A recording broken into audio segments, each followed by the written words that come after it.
Chapter 241. The beginning of the tournament. The next day arrived with the familiar notification chime flashing across Noah's retina, instantly cutting through the peaceful silence of his traditional Japanese room. Noah woke from his comfortable futon and stared at the notification with anticipation, a huge grin plastering itself across his face.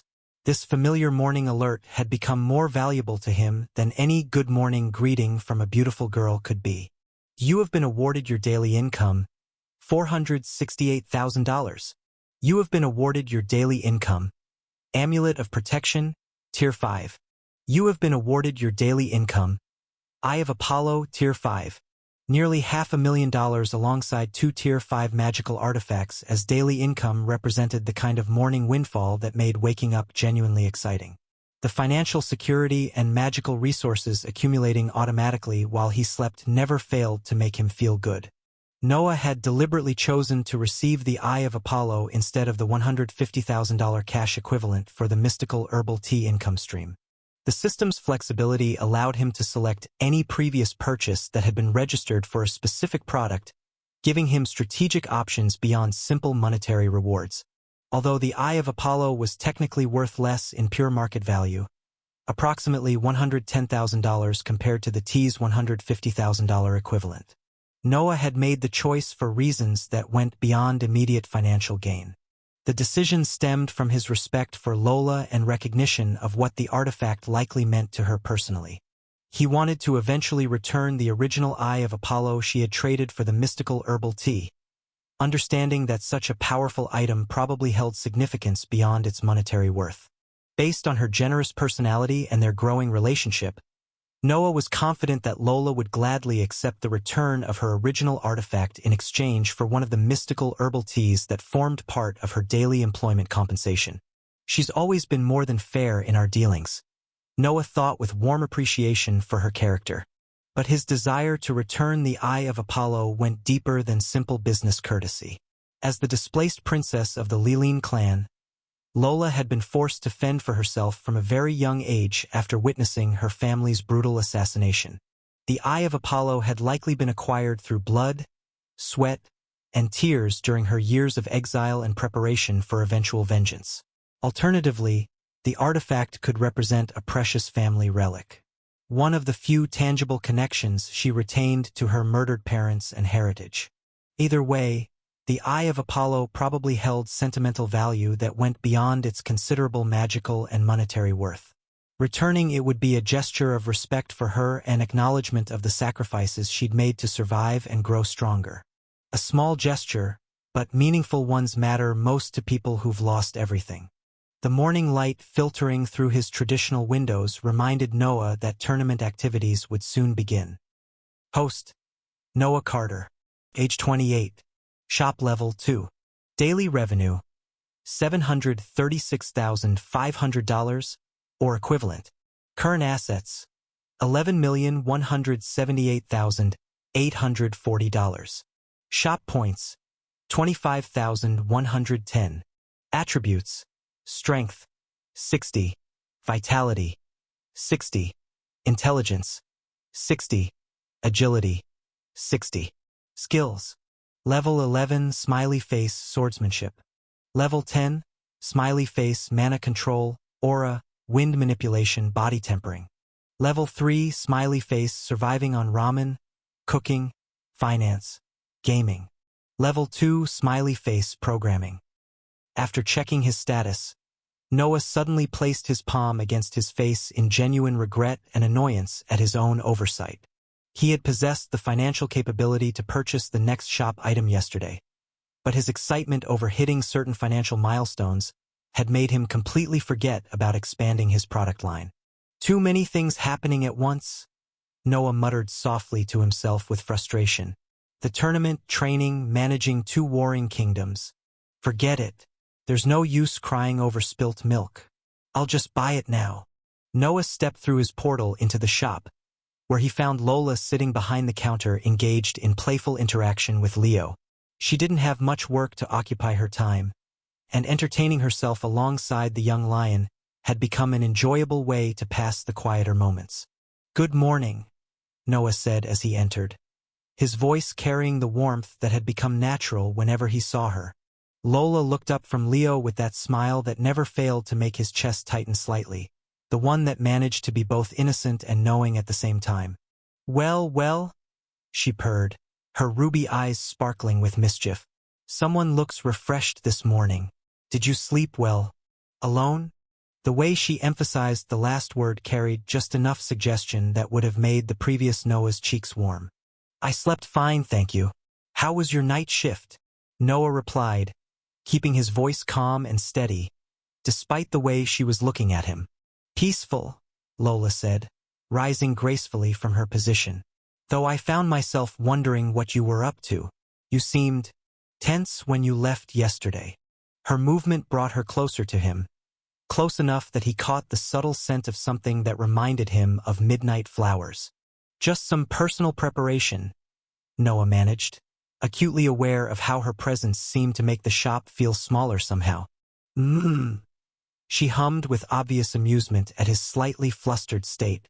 "Well, you look ready for anything now."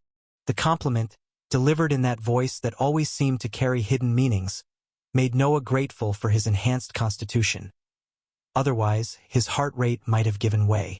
Clearing his throat, Noah turned toward the shop interface to focus on business matters rather than the complicated feelings that Lola's presence always seemed to stir up. Item 7. Luxury Fruit Smoothie. Effects. Randomly upgrades one skill/ability. Increases all attributes by 100% for an hour. Permanently increases agility and strength by 30 upon first consumption. Contains a small percentage of awakening a dormant skill. Price: $5 million. Noah stared at the price tag with genuine shock, his instincts warring with his financial prudence. $5 million. That's absolutely insane pricing. But the effects. Chapter 242. 7th item. Half of his current net worth would vanish upon purchasing this single item, leaving him significantly less wealthy despite his recent business successes. The effects were undeniably powerful. Random skill awakening, massive temporary attribute bonuses, and substantial permanent physical enhancements. "I just earned all that money, and it's already gone," Noah thought with internal anguish, feeling like he was watching his wealth evaporate. But despite the financial pain, he knew the value justified the investment. The smoothie's effects could provide crucial advantages during the tournament and beyond. Lola sensed his obvious distress but couldn't identify its source, prompting her to offer a teasing comment designed to lighten his mood. "You look like someone just told you that your favorite meal was banned forever," she said with playful concern. "What's got you looking so tragic this morning?" Noah shrugged it off with nonchalance, not wanting to explain the complex economics or system behind the shop. "Just business considerations," he said dismissively. "Nothing worth dwelling on."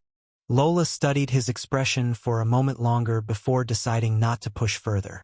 She had learned to respect his privacy about certain aspects of his mysterious operations, understanding that some secrets weren't hers to uncover.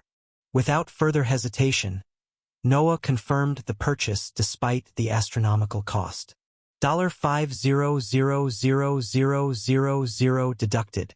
Item 7 gained. Luxury Fruit Smoothie. The smoothie materialized on his shelf with the same magic as every previous product introduction, its container radiating no energy that immediately drew attention. Sensing the arrival of a new product, Lola approached the display with her usual curiosity about Noah's ever-expanding inventory. As her ruby eyes scanned the item's effects, her expression transformed from interest to complete astonishment. Her hands actually trembled slightly as she processed the unprecedented capabilities described in the product information. "This is..." She struggled to find adequate words for what she was witnessing. "Noah, this item doesn't just enhance abilities. It awakens new skills and provides attribute bonuses to 2 attributes. This is going to be one hell of an item to sell." The products kept getting progressively more powerful, each new addition challenging her understanding of what was possible through magical craftsmanship. The more she thought she understood about Noah's mysterious sources, the more they shocked her with such profound products. She stared at the shopkeeper before her with growing appreciation for the magnitude of power he controlled, then said with a sudden smile, "We must do an auction," Noah finished simultaneously, a smirk on his face. Both of them burst into laughter at their perfect synchronization, recognizing that they developed an almost telepathic understanding of each other's business instincts. "Great minds think alike," Lola said with obvious delight at their shared thinking. "Exactly," Noah agreed, his earlier financial distress forgotten in favor of excitement about the potential profits an auction could generate. "This item deserves special treatment given its effects." Noah turned toward Lola with instructions for implementing their spontaneous auction plan. "I need you to advertise it to both kingdoms," he said with growing enthusiasm. "Let them know about the luxury smoothie and that it will be sold through competitive bidding." Lola nodded with understanding, already formulating the safest approach for such marketing activities. "Without putting yourself in danger, of course," he clarified with wisdom. "Just casual announcements from outside the shop should be sufficient." His plan was logically sound. Both kingdoms maintained constant surveillance of the neutral zone area, and their archmage-level practitioners would easily detect any announcements made within reasonable proximity to Noah's establishment. "Perfect," Lola confirmed with satisfaction. "Their enhanced hearing and magical senses will pick up everything you say, ensuring both factions receive equal information about the auction opportunity." Noah said. The approach would maintain his crucial neutrality while creating the competitive environment necessary for maximizing the smoothie's sale price through bidding warfare between wealthy kingdoms desperate for any advantage they could gain. "This should generate some interesting results," Lola said with obvious anticipation for the complexities their auction would create. "Interesting is definitely one way to describe it," Noah replied with a grin, already imagining the frantic preparations both kingdoms would make to outbid each other for such a powerful enhancement item. The stage was set for what promised to be the most lucrative single-item transaction in his shopkeeping career. After Noah had departed the shop to return to his tournament preparations, Lola stood up from her position behind the counter. She made her way toward the shop entrance, preparing to execute their spontaneous marketing strategy for the luxury smoothie auction. Stepping just outside the threshold of Noah's establishment, taking a deep breath, she projected her voice across the field with the commanding presence that came naturally to someone of her grandmaster rank. "Attention to all interested parties," Lola called out. "The Idle Shop announces the availability of a new premium product, the luxury fruit smoothie." Her voice carried easily across the neutral zone, reaching the observation posts that both kingdoms maintained. "This extraordinary item provides temporary doubled attribute enhancement for 1 full hour," she continued with growing enthusiasm.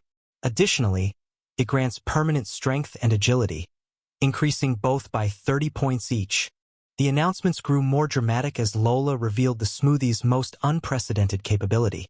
Most remarkably, this smoothie possesses the unique ability to possibly awaken dormant skills or guarantee upgrading existing skills. She paused for effect, allowing the implications of such capabilities to register with the hidden listeners before delivering the crucial auction information. "Due to the exceptional nature of this item, it will be sold through competitive bidding," Lola proclaimed with obvious relish. "The auction will commence later today, with both kingdoms invited to participate equally. May the highest bidder claim this item." Hidden within their respective observation posts, archmages from both territories immediately recognized the significance of what they'd just heard. They carried Lola's announcements directly to the highest levels of government within minutes.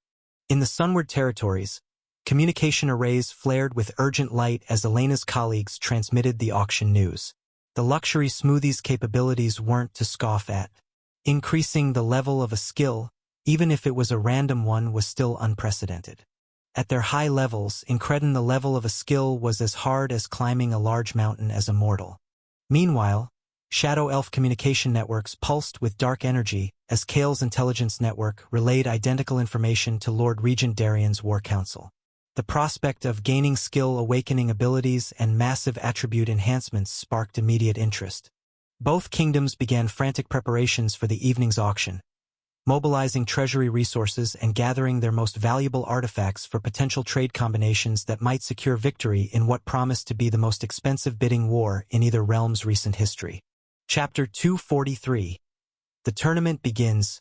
1. Back on Earth, Noah felt confident leaving the auction preparations entirely in Lola's capable hands.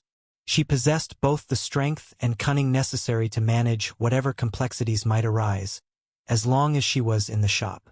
Her Grandmaster-level abilities, combined with her natural intelligence and authority in the shop, made her perfectly suited for handling high-stakes negotiations that could determine the balance of power in such a conflict. Checking the time on his phone, Noah realized that the dining hall was currently serving the complimentary breakfast that had been included with their tournament accommodations. The mountain resort spared no expense in providing high-end meals that reflected the prestigious nature of their martial arts competition. Might as well try some of the quality food before the tournament begins, Noah thought. As he prepared to leave his traditional room for the dining facilities, a familiar knock sounded against his sliding door with enthusiasm that immediately identified the visitor. Noah opened the door to find Ichigo standing in the corridor with his trademark huge smile. This guy is a radiator of good energy. He's always so happy and smiling.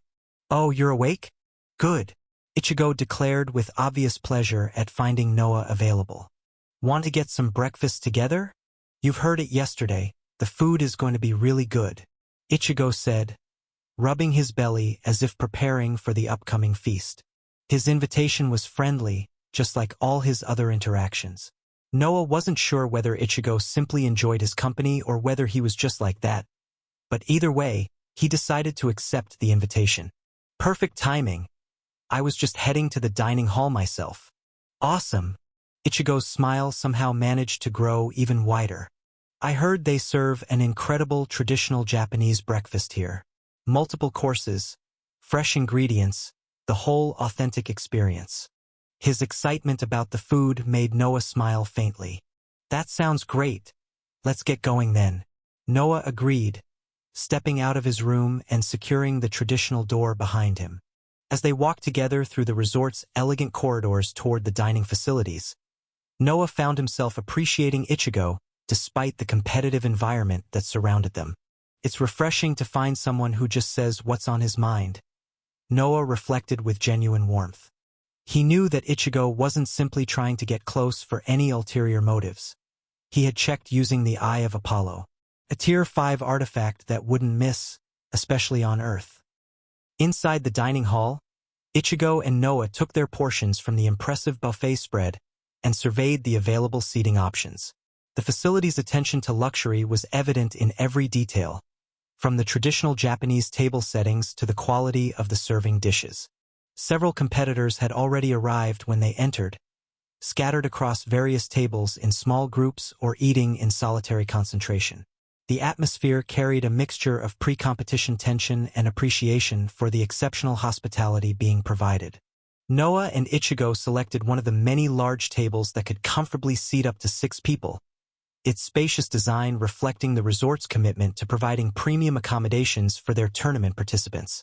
The elegant place settings made sure that the participants would be relaxed and prepared before their upcoming tournament. They settled into their seats and began enjoying the exceptional breakfast, which lived up to every promise Ichigo had made about authentic Japanese cuisine. Multiple courses of perfectly prepared dishes showcased traditional flavors and techniques that transformed the meal into a cultural experience rather than simple sustenance. "This is incredible," Noah commented between bites of expertly seasoned rice and grilled fish. "I've never had breakfast this elaborate." "Right?" Ichigo replied with obvious satisfaction. "It's like dining at a high-end restaurant rather than tournament accommodation." They really went all out for this competition. They were halfway through their meal, engaged in comfortable conversation about the food and their expectations for the day's events, when a familiar presence approached their table. The pale man from the hot springs appeared beside them with that same unnaturally wide smile. "Good morning, fellow martial warriors," Kenzo said. "I hope you don't mind if I join you?" The other tables seemed to be occupied by less interesting company. His dark eyes lingered on both Noah and Ichigo with the same intensity from their hot spring meeting. Ichigo, maintaining his openness to new social connections, gestured toward one of the empty chairs. "Of course. The more the merrier," he said with his typical friendly enthusiasm. Noah nodded politely while internally noting how Kenzo's presence seemed to change the atmosphere around their table in ways that were difficult to define but impossible to ignore. "How thoughtful," Kenzo replied with that persistent smile as he settled into the offered seat. "Such a pleasure to share breakfast with practitioners who show such potential." After their breakfast concluded, the peaceful atmosphere of the dining hall was interrupted by the arrival of several authoritative figures. Yamamoto entered alongside other instructors, their collective presence immediately gathering attention from all the scattered competitors. The conversations around various tables died down as participants recognized that official tournament business was about to be announced. Yamamoto stepped forward before announcing with a clear voice, "Attention all competitors. The tournament will commence in exactly 1 hour from this moment." His words created a visible shift in the room's energy as the competitors prepared themselves mentally. This interim period is provided for digestion, warm-up routines, and final mental preparation. Yamamoto continued with practical consideration for their physical needs. "Use this time wisely to ensure you're operating at peak capability when matches begin." The instructor's presence reinforced the serious nature of what lay ahead, transforming breakfast conversation into a focused preparation mindset among the assembled martial artists. Tournament brackets and match schedules will be posted in the main lobby within the next 30 minutes. Another instructor added, "Review your assignments and prepare accordingly." As the officials departed to oversee final preparations, competitors began rising from their tables. The casual breakfast atmosphere had been replaced by pre-competition intensity that made everyone more focused on their individual readiness routines. Chapter 244. The tournament begins. 2. Kenzo stood from their table. "Well, gentlemen, it appears our pleasant meal has reached its conclusion. Let's enjoy ourselves in the tournament. Fight well and let's see each other in the finals." His dark eyes lingered on both Noah and Ichigo with obvious anticipation before departing toward the exit. Noah watched him leave with a soft frown on his face. The guy before him was by no means weak, Noah could tell from his moments. "That guy is interesting," Ichigo commented. "Definitely unique," Noah agreed, already shifting his focus toward the tournament, rather than dwelling on Kenzo. Time passed blissfully as Noah embraced a relaxed approach to his pre-tournament preparation. Rather than engaging in intense last-minute training before the competition began, he chose to conserve his energy while maintaining loose, comfortable movement. The resort's facilities provided an ideal environment for warm-up activities. Noah and Ichigo made their way to one of the designated practice areas, where other competitors were engaged in various preparation routines ranging from meditation to drill sessions. "You seem pretty calm for someone about to compete," Ichigo observed as they began some basic stretching exercises together. "Most people get really nervous before tournaments. To be honest, I'm nervous myself about it. I don't know how you can maintain a calm mind. I figure there's no point stressing. Whatever happens will happen. I'm also confident in my ability." Ichigo listened to Noah's words with an understanding expression before nodding his head. "I understand what you are saying, but it's easier said than done." They moved through simple mobility exercises, nothing strenuous enough to cause fatigue but sufficient to ensure their bodies were properly prepared for sudden movement and combat situations. Ichigo demonstrated some traditional warm-up forms that his sensei had taught him, fluid movements that combined stretching with basic technique rehearsal. Noah did the same, going through the warm-up forms that Master Tanaka had taught him. "Your form is really clean," Ichigo commented with obvious admiration as they worked through their own sequences. "You must have had excellent instruction." "Good teachers make all the difference," Noah agreed, thinking of both Master Tanaka's patient guidance and Valeria's demanding training sessions that had shaped his current experience. They spent time discussing different martial arts while maintaining their warm-up routines. Ichigo's enthusiasm for the art itself, beyond just winning competitions, reminded Noah why he'd grown to appreciate swordsmanship as more than just a means to an end. My sensei always says that tournaments teach you about yourself as much as they test your technique. Wise advice, Noah replied, finding himself genuinely curious about what the competition might reveal about his own development, both as a martial artist and as someone who had been transformed by his otherworldly adventures. As their informal warm-up session continued, other competitors occasionally joined them for shared exercises or brief conversations. The atmosphere remained friendly despite the competitive environment. The pure, unpolluted mountain air and peaceful surroundings created a meditative quality to their preparations. Noah felt his mind clear, and his focus heightened as the tournament approached. You know, Ichigo said as they concluded their warm-up routine, whatever happens in the tournament, I'm glad we got to meet and practice together. It's been fun having a training partner who takes things seriously but doesn't get all intense about it. Same here, Noah replied with genuine warmth. Good luck out there. You too. May the best swordsman win, but let's make sure we both have a good time doing it. The time had finally arrived, and the announcement echoed across the resort's many speakers that ensured every participant would receive the message regardless of their current location. To all participants, please head to the tournament's combat arena immediately. The first duel will commence in 5 minutes. Failure to attend your scheduled duel will result in automatic disqualification from the competition. The voice was strict about the consequences, making it clear that punctuality was not merely encouraged but absolutely required for continued participation. Noah and Ichigo, who had positioned themselves near the arena during their warm-up activities, felt no concern about the consequences of missing their respective matches. They had already arrived at the arena to observe the early fights while remaining readily available when their own turns arrived. Noah turned toward his friend with genuine warmth, despite the competitive environment they were about to enter. Good luck on your duel, he said with sincere support for Ichigo's success. They had already studied the tournament brackets during their preparation time, discovering that Ichigo had been assigned as the very first competitor of the entire tournament. Noah's match was scheduled third, allowing him to observe 2 complete fights before facing his opponent. Ichigo nodded with that same smile radiating, though Noah could detect subtle signs of nervousness beneath his friend's confident exterior. The magnitude of opening the tournament carried pressure that even someone with Ichigo's positive attitude couldn't entirely dismiss. It was Ichigo's first tournament after all. Thanks, Noah. Here goes nothing. Ichigo replied, nervous energy that suggested he was both excited and anxious about the challenge ahead. 5 minutes passed with remarkable speed as both contestants made their way to the arena platform. The preparations concluded, and the tournament atmosphere intensified. The arena itself was an impressive circular space surrounded by elevated seating that allowed all participants and officials to observe matches clearly. Ichigo stepped into the main arena alongside his assigned opponent, a serious-looking swordsman who had a focused look on his face.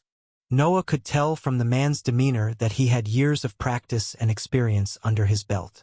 Both fighters carried real but dull swords that had been provided by the tournament organizers. At their level, they no longer used wooden swords. Otherwise, it would be a disgrace for such a tournament. The 3 judges sat next to each other. All judges had a calm expression on their faces as they looked at both contestants on the platform. Their elevated seating provided optimal viewing angles for scoring decisive strikes and evaluating technique quality. Their presence lent real weight to proceedings that would determine advancement through the tournament brackets. Chapter 245. The tournament begins. 3. A referee stood just outside the combat area, positioned to observe rule compliance without interfering with the natural flow of combat.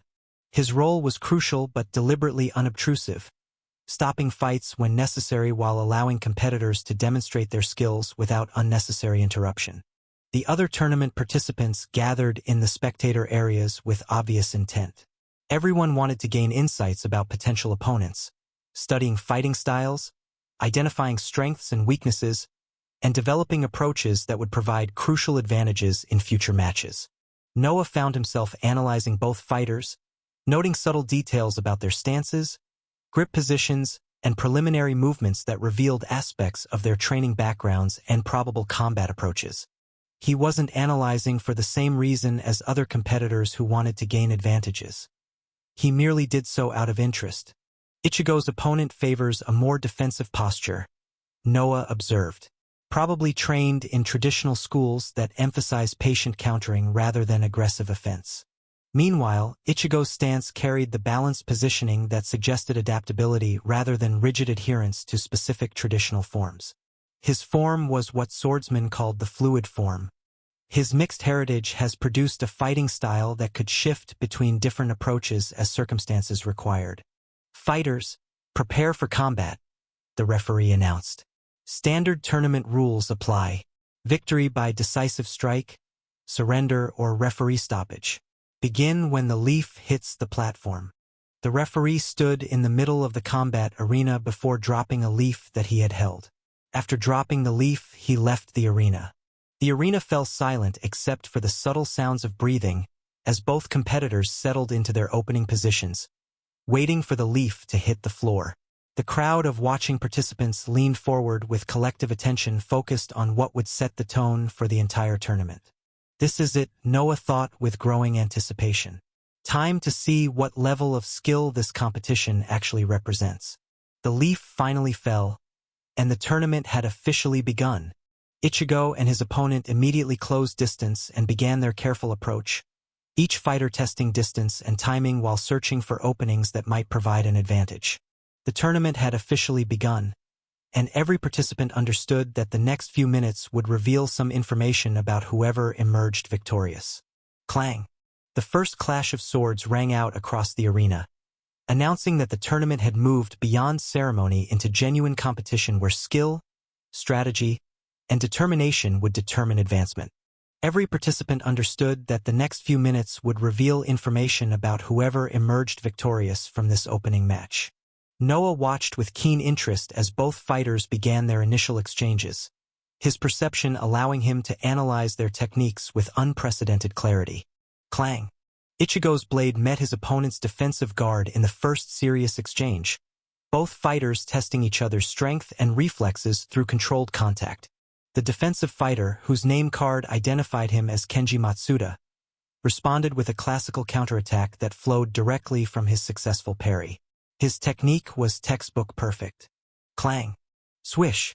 Ichigo deflected the counter with fluid grace before immediately transitioning into an angled approach that forced Kenji to adjust his positioning. The movement showcased the adaptability that had caught Noah's attention during their earlier conversations. This is impressive, Noah thought as he watched the tactical chess match unfold. Ichigo's showing level 6 swordsmanship capabilities, while his opponent appears to be operating around the peak of level 5, approaching level 6. Clang! Clang! Swish! The pace accelerated as both fighters gained confidence in their assessment of each other's abilities. Kenji launched a series of precise strikes aimed at testing Ichigo's defensive capabilities, each attack flowing seamlessly into the next. But Ichigo's responses revealed his superior skill and combat intelligence. Instead of simply blocking each attack, he used his defensive movements to gradually manipulate distance and angle, setting up positioning advantages that his opponent didn't recognize until it was too late. Swish! Clang! Excellent technique! Called out one spectator as Ichigo executed a particularly elegant deflection that left Kenji momentarily off balance.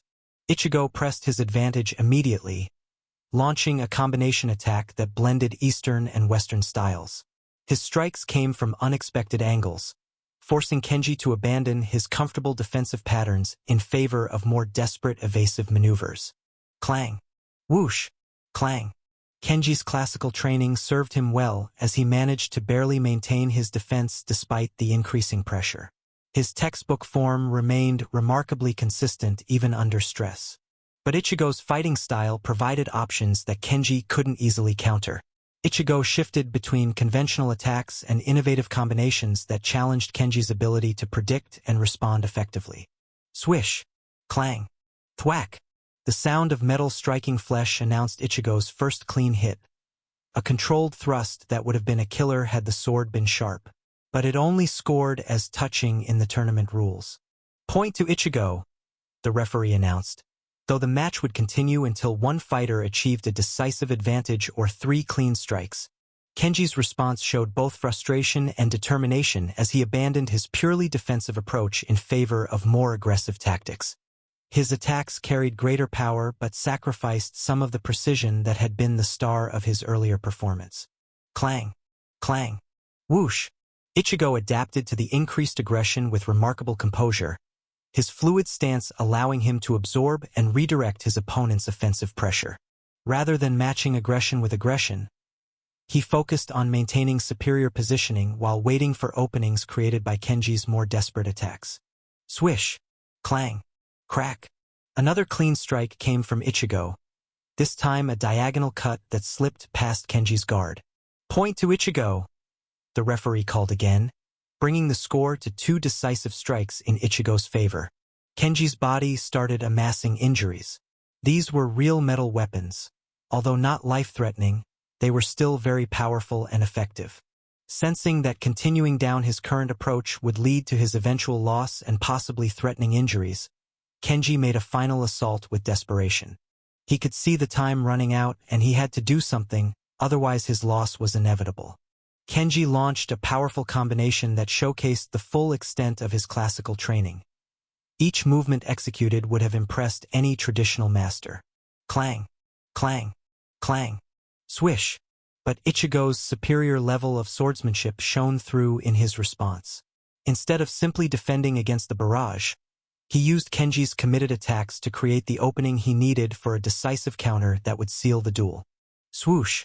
Thwack! The final strike was a thing of beauty. A perfectly timed thrust that penetrated Kenji's defense at the exact moment when his offensive combination left him most vulnerable. Victory to Ichigo! The referee announced as both fighters immediately stepped back and nodded with mutual respect.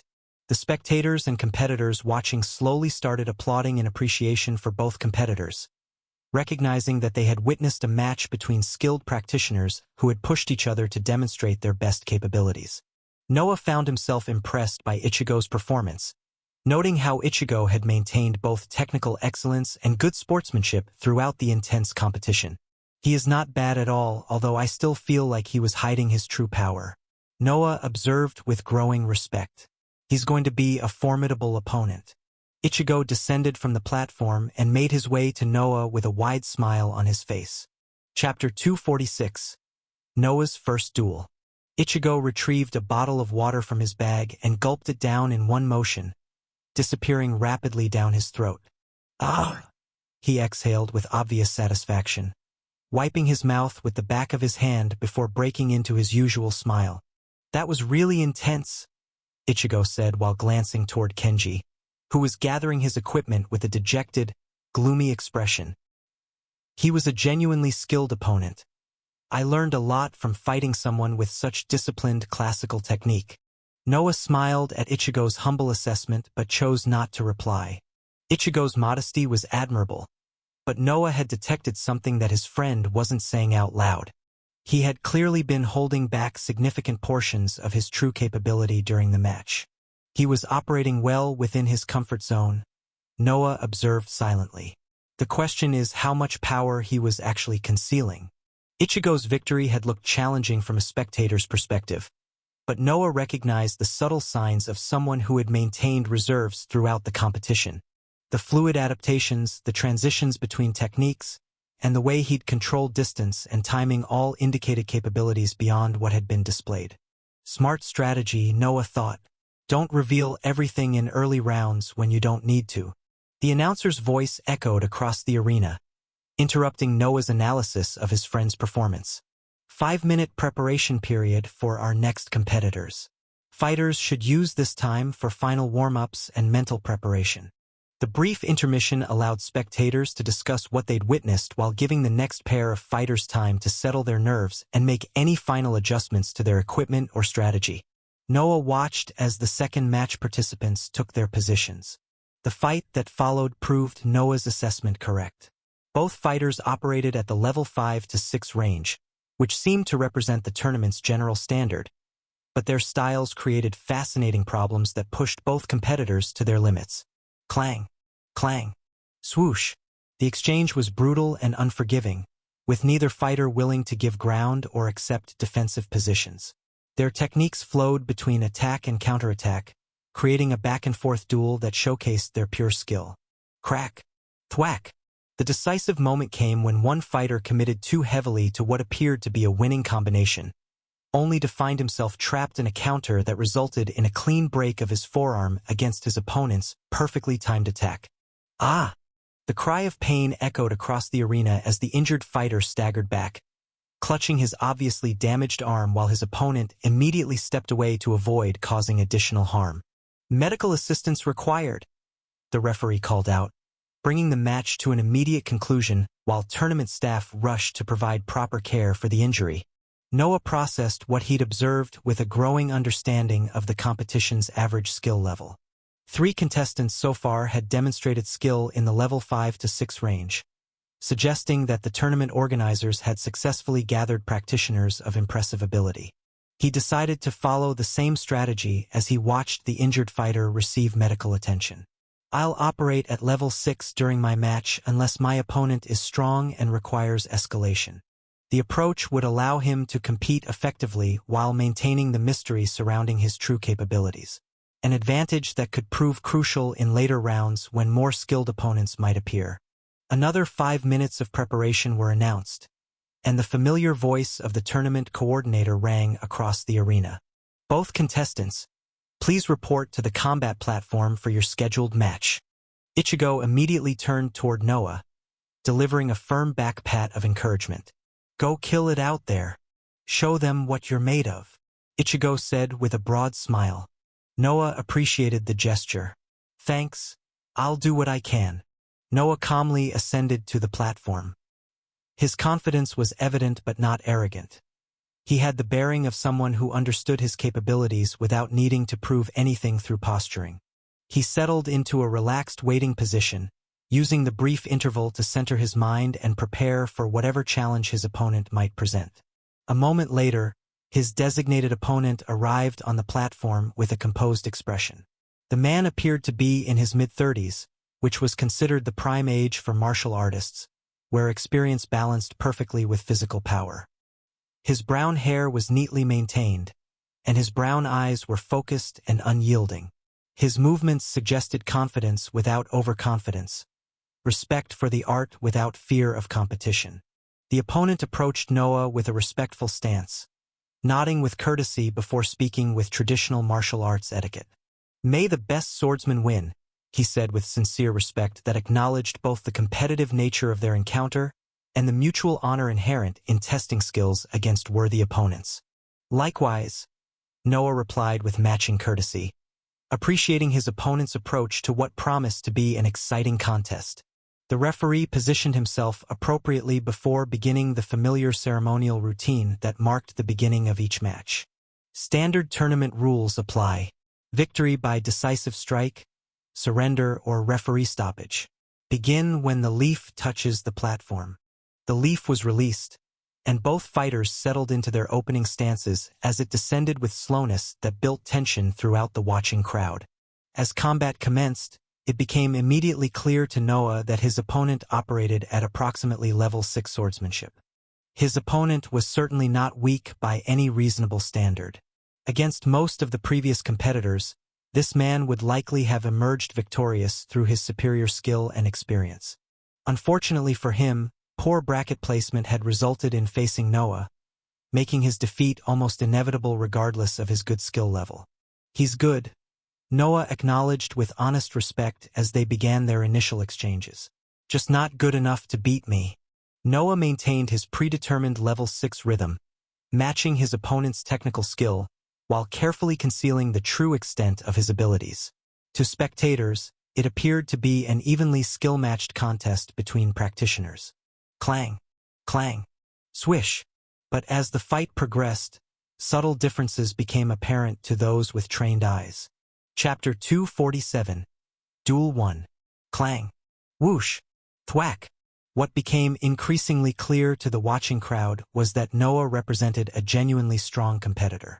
His technique was polished and adaptable, but most impressively, he demonstrated terrifying physical attributes that set him apart from his opponent. Noah didn't attempt to hide his enhanced strength and endurance, Those advantages were too obvious to conceal completely. However, he still limited their expression carefully to avoid accidentally killing the skilled but ultimately outmatched man before him. Clang, clang, crack. Having 60 attribute points distributed across all physical capabilities was no joke when facing an opponent who possessed perhaps 20 points maximum in any single area. The difference in raw capability was so substantial that Noah had to actively restrain himself to maintain competitiveness rather than overwhelming the man before him completely. His strikes carried power that made his opponent's defensive blocks feel like absorbing sledgehammer blows. His speed allowed him to react to attacks before they were fully committed. His endurance meant that extended combat actually favored him rather than creating the mutual fatigue that usually characterized long matches. The judges positioned around the arena began glancing at each other with growing interest as they recognized something special developing before their eyes. Quiet conversations passed between them as they observed Noah's remarkable performance. "That's little Tanaka's student, the one Yamamoto brought?" one judge murmured with obvious surprise. "I must say, Tanaka really found himself a hidden gem." The second judge nodded with appreciation for what they were witnessing as he stroked his long white beard. Good for him. He always wanted to win this tournament but never quite had the natural ability required. It seems like his student might finally bring that victory home for his dojo. The boy's physical powers are extraordinary, the third judge observed with growing excitement. Look at how he maintains perfect form even while demonstrating that kind of strength and speed. The last judge smiled before offering a more cautious assessment. We'll see how he performs against progressively stronger opponents. But yes, this is exactly the kind of dark horse candidate we hoped might emerge. Otherwise, that person's student would once again dominate and win the tournament. Swoosh! Thwack! Noah's decisive final combination showcased the perfect integration of his physical attributes with technical skill, resulting in a clean victory that left no doubt about the outcome while demonstrating respect for his opponent's abilities. "Victory to Noah Carter," the referee announced as both fighters immediately stepped back and nodded with mutual respect. The crowd's applause carried genuine appreciation for both competitors, recognizing that they had witnessed a display of remarkable martial capability that promised even more impressive performances in subsequent rounds. Noah had successfully established himself as a serious contender while carefully concealing the true extent of his ability. As Noah walked off the platform, his gaze naturally swept across the spectator area where his fellow competitors were observing from their designated viewing positions. His eyes landed on Kenzo, who was watching from a vantage point that provided clear sightlines to the entire combat arena. The pale man's dark eyes had been tracking Noah's performance. When their gazes met for a brief moment, Kenzo's wide smile stretched even further across his features. He raised his hand and gave Noah an enthusiastic thumbs up, the gesture appearing supportive. It was a sign of encouragement, as if Kenzo was acknowledging Noah's skill and telling him he'd performed well during the match. Noah did not dwell on Kenzo's support. His attention was grabbed by Ichigo's voice. "Noah! Noah! Noah!" Ichigo chanted like an overexcited sports commentator. "That's my bus buddy right there, absolutely destroying the competition." Other competitors turned to stare at Ichigo's enthusiastic display, some with amusement and others with mild annoyance at the disruption to their serious tournament atmosphere. "Did you see that final combination?" Ichigo continued with gestures that made him look like a one-man cheerleading squad. "That was pure artistry, like watching a master painter create a masterpiece. Except the canvas was that poor guy's defense." Noah couldn't help but grin at his friend's ridiculous commentary, finding Ichigo's energy infectious despite the formal setting of their competition. "Ladies and gentlemen, witness the birth of a tournament legend. I knew it from the moment our eyes met on that bus," Ichigo announced to nearby spectators with flair. The spectators chuckled at his words, finding them amusing and funny at the same time. Noah immediately reached over and covered Ichigo's mouth with his hand. "Calm down, dude. You sound like you're praising your lover or something." Ichigo responded in muffled tones before gently removing Noah's hands from his face. "What do you mean? I was just cheering you on, man." Noah rolled his eyes with exasperated amusement. Nobody cheers for others by talking about the moment their eyes met on a bus. That sounds like love at first sight. You're going to give people the wrong impression about us. After hearing Noah's explanation, Ichigo paused for a second, placing his hand on his chin in a thoughtful pondering stance. After a moment of genuine consideration, he nodded his head with dawning understanding. You might be right, my bad, he admitted with a sheepish smile. But then Ichigo's face brightened as if he'd found the perfect solution to their communication problem. Okay, how about this? Ichigo began with reborn enthusiasm. I'll just tell everyone about how we bonded over our shared passion for martial arts in that natural spring, and how I've never felt such a strong connection with another swordsman before. Stop! Noah interrupted immediately, grabbing Ichigo's shoulders. That's even worse. You're making it sound like we're having some kind of martial arts romance. Ichigo blinked with innocent confusion. But that's how I actually feel about our friendship? I know, but you can't say it like that. I understand what you mean, but others would have crazy thoughts going on in their heads. Noah laughed despite his exasperation.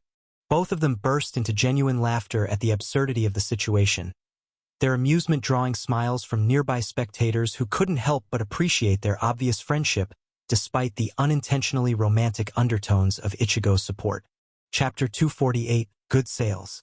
The next opponents made their way to the platform with confidence, both fighters demonstrating the same discipline and respect that had become a standard between contestants inside the tournament.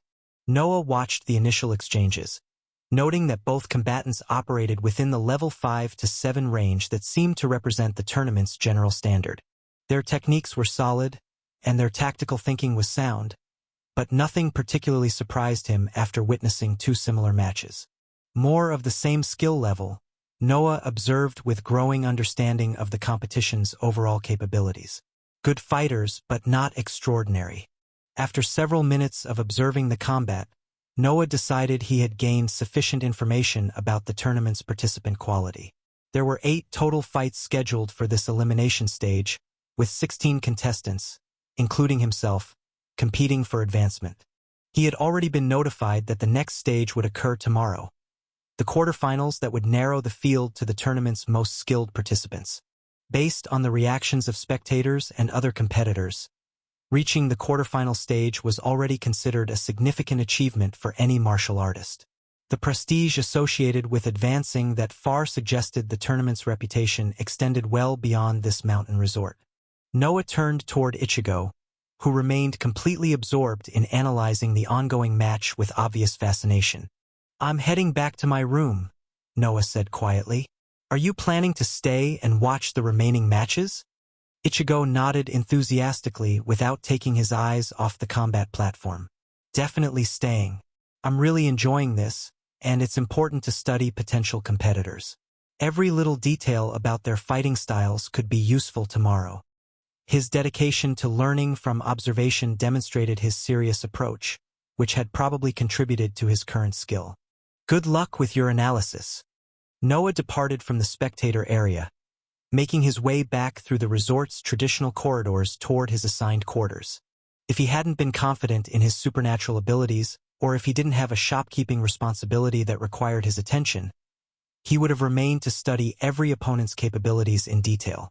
But his enhanced attributes and high skill provided advantages that made such detailed scouting less crucial for his own success. More importantly, he needed to check on Lola's auction preparations and ensure that the luxury smoothie bidding war between the Elven Kingdoms proceeded smoothly.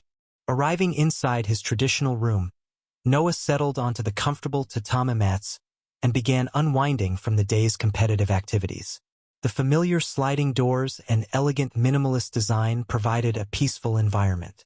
His phone rang with an incoming call from his father, the familiar contact name bringing an immediate smile to Noah's face. Hey, Dad. How are you feeling today? Noah, I'm doing wonderful, son. How's your tournament going? Are you holding your own against the competition? Everything's going really well. I advanced to the quarterfinals, which apparently is considered quite an achievement here. That's my boy. I knew all that training would pay off eventually. Your mother would be so proud of how far you've come. They talked for several more minutes about the tournament experience, Noah carefully editing his descriptions to focus on the traditional martial arts aspects rather than the fact that most of the swordsmen inside this tournament were considered superhuman to the public eye. After ending the warm conversation with his father, Noah remembered something he'd been neglecting: Amelia's persistent text messages from yesterday that he'd deliberately ignored during his evening walk. I should probably respond, Noah thought with mild guilt about his social courtesy. She wasn't particularly annoying, and I don't want to be unnecessarily rude. While he could have simply blocked her number to avoid future contact, she hadn't crossed any serious boundaries that would justify such harsh treatment. A polite but clearly disinterested response seemed like the more appropriate approach. Noah pulled up her messages and crafted a reply that would acknowledge her contact while signaling his lack of romantic interest. Noah, thanks for reaching out. I'm currently traveling for business and pretty focused on my work commitments. Hope you're doing well. The message was friendly enough to avoid being insulting, but distant enough to discourage continued pursuit. He deliberately avoided asking questions that might encourage extended conversation, while the mention of work commitments suggested his priorities lay elsewhere. That should be clear enough without being cruel, Noah decided as he sent the response. The approach would hopefully satisfy basic social courtesy. With earthly social obligations addressed, Noah's thoughts turned toward checking on Lola's auction preparations and the luxury smoothie bidding war that was probably reaching its climax between the warring elven kingdoms. Time to see what Lola has cooked whilst I was gone, Noah said, a smile on his face as he entered through the portal. Arriving at the shop through his dimensional portal, Noah was immediately greeted by Lola's warm presence and that smile that never failed to make his pulse quicken slightly. Welcome back, my dear shopkeeper. Lola purred with obvious pleasure at his return, her ruby eyes sparkling with mischief. I've been thinking about you all day. Did you miss me while you were away playing with your little swords? The way she emphasized dear, combined with her smile and the way she leaned forward across the counter, created tension that made Noah's enhanced constitution feel inadequate for maintaining his composure. How was your tournament performance? I'm sure you were impressive as always. Noah coughed awkwardly. The tournament went well, he managed, deliberately focusing on business matters rather than the way she was looking at him. How did sales go today? Did both kingdoms make their purchases? Lola's expression shifted to satisfaction, though her smile retained its playful edge. Of course they did. Your new customers couldn't resist their daily acquisitions, she replied with obvious pride in her sales management. Elena and Kale both arrived precisely on schedule with their respective purchasing delegations. I sold a total of 192 loaves of bread and 96 bottles of iced tea. Lola continued with systematic precision. Additionally, 6 units each of the Tier 1 premium items: protein bars, energy drinks, beef jerky, and rice cakes. And 6 units each of the Tier 2 premium items: instant coffee and mystical herbal tea. She concluded with satisfaction at the comprehensive sales figures. Chapter 249, Auction Time. Noah nodded with appreciation for the sales made. This represented exactly half of his daily production capacity, maintaining the careful balance that ensured both kingdoms received equal access to enhancement items. Perfect distribution, Noah confirmed with merchant satisfaction. That maintains our neutrality while maximizing revenue from both factions. The steady income from regular sales provided the foundation that supported his more ambitious ventures, like the luxury smoothie auction that was presumably reaching its dramatic conclusion. Now, Noah said with growing anticipation, tell me about the auction preparations. How are our warring customers handling competitive bidding against each other? Lola's smile widened with obvious relish for the chaos that the item had created between the two enemies. I was waiting for you to arrive before making the official announcement. Noah nodded with appreciation for her patience. Good job. Perfect timing control. Hee, Lola giggled softly before saying, oh, and I fed Leo some bread and iced tea while you were away. Noah nodded automatically before a realization made him pause. Wait, did you feed him from your own daily rations? The question stemmed from his observation of the automaker's progress and shop points, which indicated that Lola hadn't taken the enhancement items from the shelves designated for customer sales. Everything pointed toward her using her personal employee compensation instead. Lola nodded without hesitation, confirming his suspicion with matter-of-fact simplicity. Yes, I fed him from the bread and tea I had stored with me from my daily payments. Why? Noah asked, studying her expression with growing curiosity about her motivations. Why not? Lola replied with a gentle shrug that suggested the decision had been natural. Leo and I are best buddies. I wanted to take care of him, and the items on the shelves are designated for sale. I can't just take things like that without asking you first. It's your shop, after all. Her explanation carried the kind of thoughtful respect for his property and business operations that went beyond mere employee obligations. She had chosen to sacrifice her own items rather than compromise his commercial inventory. Lola, Noah began, feeling genuinely touched by her consideration for both Leo's well-being and his business interests. You didn't need to use your own rations. Leo is my companion. I should be responsible for his care. But I wanted to, Lola said with simple sincerity that made her motivations clear. Leo is sweet, and taking care of those we care about feels natural. Besides, seeing him happy made me happy too. Leo, who was also in the shop, roared softly before rubbing his head on her, making Lola chuckle. The gesture revealed layers of her character that went beyond her usual playful flirtation. Genuine kindness, respect for boundaries, and selfless care for others she cared about, which spoke to the person beneath her confident exterior. That was very thoughtful of you, Noah said with warm appreciation. But next time, please feel free to use shop inventory for Leo's needs, his family. Lola's smile softened. Family, she repeated with obvious pleasure at the concept. I like that. Now, Noah said, gently steering back toward immediate concerns. Shall we announce this auction and see how much we can earn from our new customers? Hell yeah. Lola smirked. Host, Noah Carter, age 28, shop level 2. Daily revenue, $736,500 or equivalent. Current assets, $10,810,840. Shop points, 26,310. Attributes, strength, 60. Vitality, 60. Intelligence, 60. Agility, 60. Skills, Level 11, Smiley Face Swordsmanship. Level 10, Smiley Face Mana Control, Aura, Wind Manipulation, Body Tempering. Level 3, Smiley Face Surviving on Ramen, Cooking, Finance, Gaming. Level 2, Smiley Face Programming. Checking his status, Noah felt genuine satisfaction with everything he'd accomplished. His shop points had risen to an absolutely ridiculous number that represented weeks of accumulated transactions and customer loyalty. The only factor preventing him from upgrading to shop level 3 was the requirement that his various automakers needed to reach higher levels first. A progression gate that encouraged balanced development rather than rushing toward pure expansion. Furthermore, his liquid assets had nearly returned to their full pre-smoothie purchase levels, which meant his financial recovery had been remarkably swift after the purchase. Noah gulped slightly as the full implications of that recovery registered in his mind.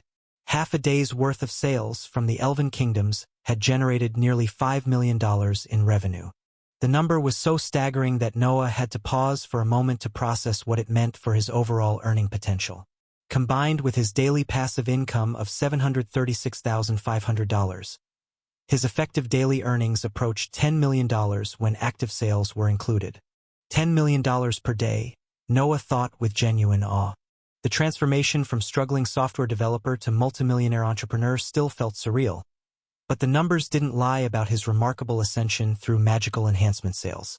The Elven Kingdoms really don't mess around when it comes to spending money, Noah commented with appreciation for wealthy customers.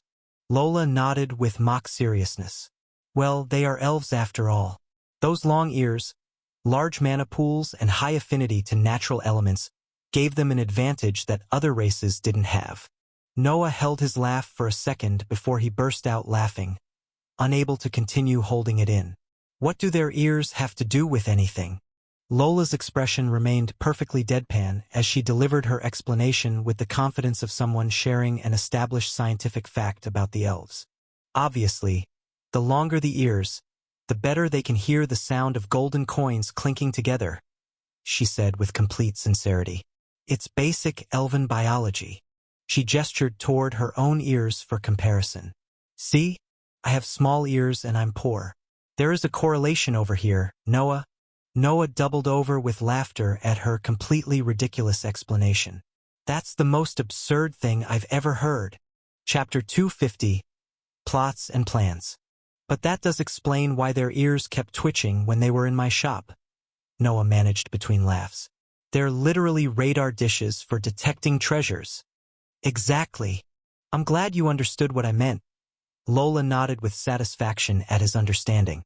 You're definitely not making this up as you go. I would never joke about such serious things. It's very sophisticated stuff. Lola replied with mock indignation. Leo roared with what sounded suspiciously like laughter from his corner, apparently enjoying Lola's completely fabricated explanation as much as Noah was. I can't believe you kept a straight face through all of that, Noah said, still chuckling.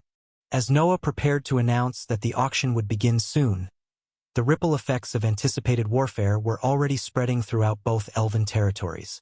Inside the Sunward territories, Queen Seraphina sat on a massive golden table where the kingdom's most trusted advisors had assembled for emergency strategic planning.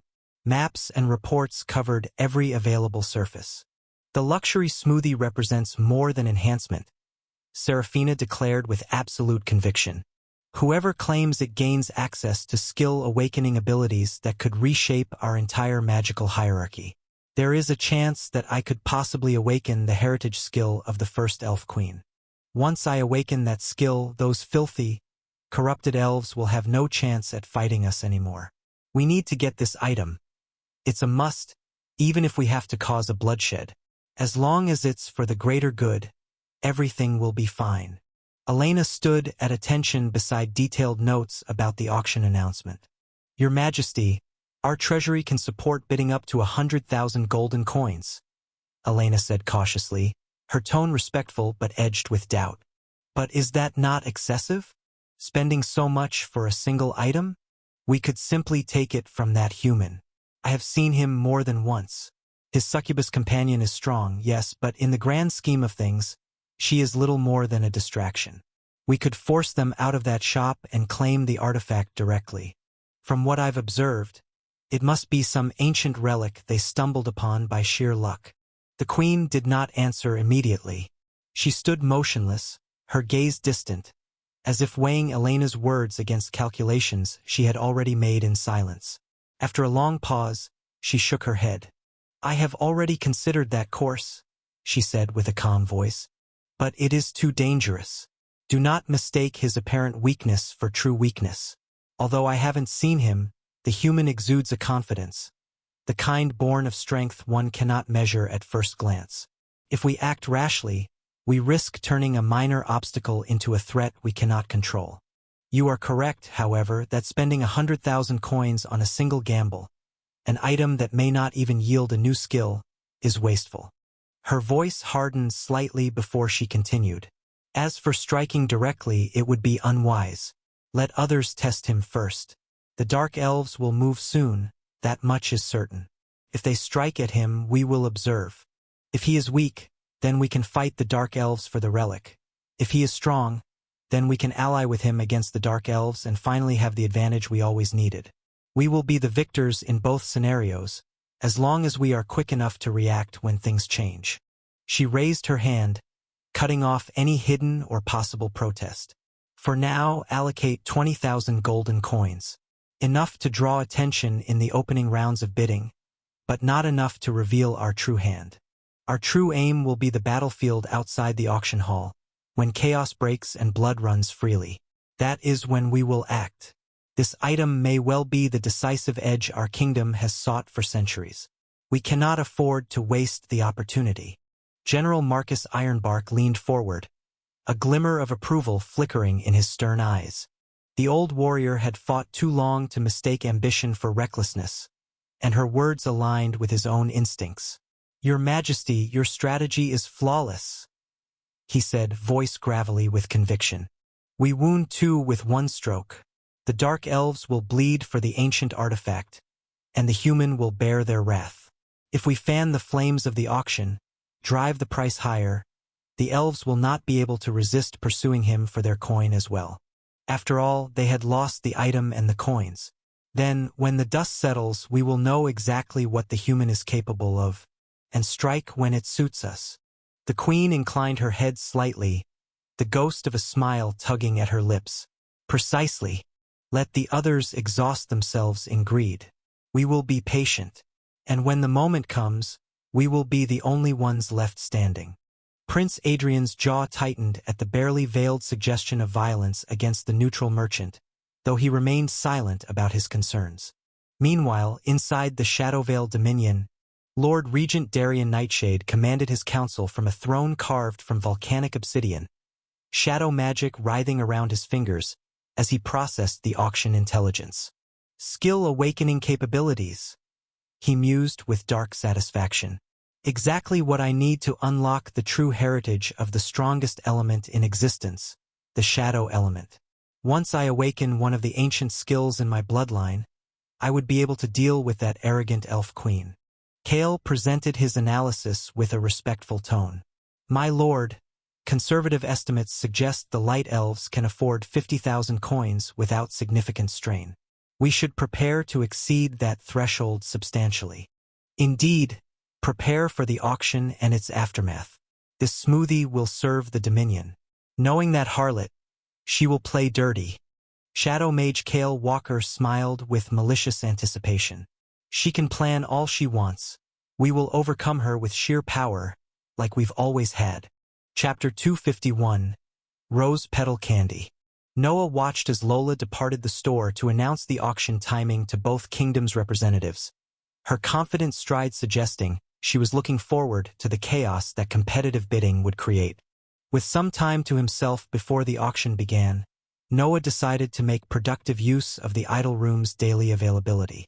The expensive training facility had proven invaluable for accelerating his skill development beyond what normal practice could achieve. Rather than spreading his training across multiple abilities, Noah had concluded that focusing intensively on single skills produced superior results. It was better to concentrate his efforts on advancing swordsmanship to its highest possible rank rather than making incremental progress across various disciplines simultaneously. "In a few more days, my swordsmanship will enter adept rank," Noah calculated with growing anticipation. "That advancement should trigger significant attribute increases that will enhance my overall capabilities." If he distributed his idle room sessions across different skills, the scattered progress wouldn't generate the major breakthroughs that came from achieving new ranks. Concentrated advancement promised both immediate skill improvements and the substantial attribute bonuses that accompanied rank promotions. Noah accessed the idle room interface and allocated his maximum daily allowance toward swordsmanship enhancement, knowing the investment would yield exactly one level increase despite the substantial cost. $400,000 has been deducted. The financial impact still made him wince slightly, but his enhanced earning capacity from the Elven Kingdoms meant such expenditures represented investments in future capabilities rather than crippling expenses. "My avatar will spend the next 4 hours perfecting sword techniques whilst I settle back and enjoy my auction income," Noah thought with satisfaction at the time compression benefits. With his training initiated, Noah turned his attention toward expanding his product catalog. He had enough money to purchase the next item, and it was rather stupid not to buy it and possibly add it to the auction as the second item. Premium items commanded astronomical prices when marketed to the right customers, and the elves were the right customers. He accessed the shop upgrade interface to examine the next available item in his expanding inventory options. Item: Rose Petal Candy. Effects: upon first consumption, permanently increases charm attribute, enhancing the user's natural charisma and ability to subtly inspire loyalty and admiration in others. Permanently grants plus 50 vitality points and extends lifespan by 10 years. User gains an enchanting floral scent that emanates naturally, producing mild calming effects on those in close proximity for 24 hours. Price: $5 million. Noah studied the description with growing interest, recognizing that while this item wasn't heavily combat-focused like his previous offerings, it possessed utility that could prove invaluable in the right circumstances. Whilst it wasn't combat-focused, its price remained high, similar to the luxury fruit smoothie. Noah speculated that it was because the item offered a few permanent enhancements. Charm enhancement for natural charisma and loyalty inspiration, he analyzed thoughtfully. The ability to subtly influence others' attitudes and reactions could provide advantages in negotiations, leadership situations, and complex social dynamics that pure physical enhancement couldn't address. Plus 50 vitality points represents substantial health and endurance improvements. Noah continued his assessment. And 10 years of extended lifespan, that's literally buying additional time to enjoy wealth and power. Billionaires on Earth would spend half of their health just to get such an item. The longevity aspect alone would make this candy incredibly valuable to aging rulers, wealthy merchants, and anyone whose mortality had become a pressing concern. Queens and kings would pay fortunes for guaranteed life extension. Unfortunately, the aging effect did not go well in the current environment. Giving the elves an item that had to do with lifespan? That was absurd. Unless they had a dying elder, no elf would buy such an item because of their long lifespans. It was like giving a turtle a shell. The enchanting floral scent with calming effects adds an interesting twist, Noah recognized. 24 hours of naturally producing mild tranquilizing effects on everyone nearby. Such an ability could prove useful in any situation where reducing others' aggression might provide advantages. His mind drifted toward less serious uses. He pictured a husband sneaking one of those candies before heading home. The man would stroll through the door, sit with his wife, and for once the evening would pass without nagging complaints or arguments. Just calm conversation, laughter perhaps, and the peace most men secretly craved after a long day at work. Then Noah smirked. It wasn't only husbands who could exploit such a trick. He imagined a wife slipping the same candy past her lips before her husband returned. The usual grumbles about bills, chores, or work stress would simply vanish. She'd simply lean into his shoulder on the couch, smile at his work stories, and let the small annoyances roll away. One evening of unshakable patience, unmarred by bickering that came from stress. Of course, Noah wasn't blind enough to think this favored one side. In his mind, it was less about husband or wife and more about balance. The candy offered what most couples rarely found without effort. A day where neither partner's tongue turned sharp, a truce without words. The rose petal candy represented a different category of enhancement compared to his usually combat-focused items, but its social and longevity benefits would appeal to customers seeking influence and extended life rather than pure physical power. Noah nodded with appreciation for the diversified market appeal that his shop was starting to have. It was good that his items weren't only focused on combat, but on beauty too and health too. The candy would expand his customer base beyond warriors and mages into the broader population of wealthy individuals seeking social advantages and life extension that money typically couldn't buy. I will add this item to the auction as an appetizer. I don't think it will attract much since it's not being sold to its target audience, but having a daily income and an automaker for it would be good nonetheless. Noah thought with appreciation for the new product line. Chapter 252. Start of the second auction. Noah purchased the rose petal candy without hesitation, watching as another $5 million vanished from his accumulated wealth.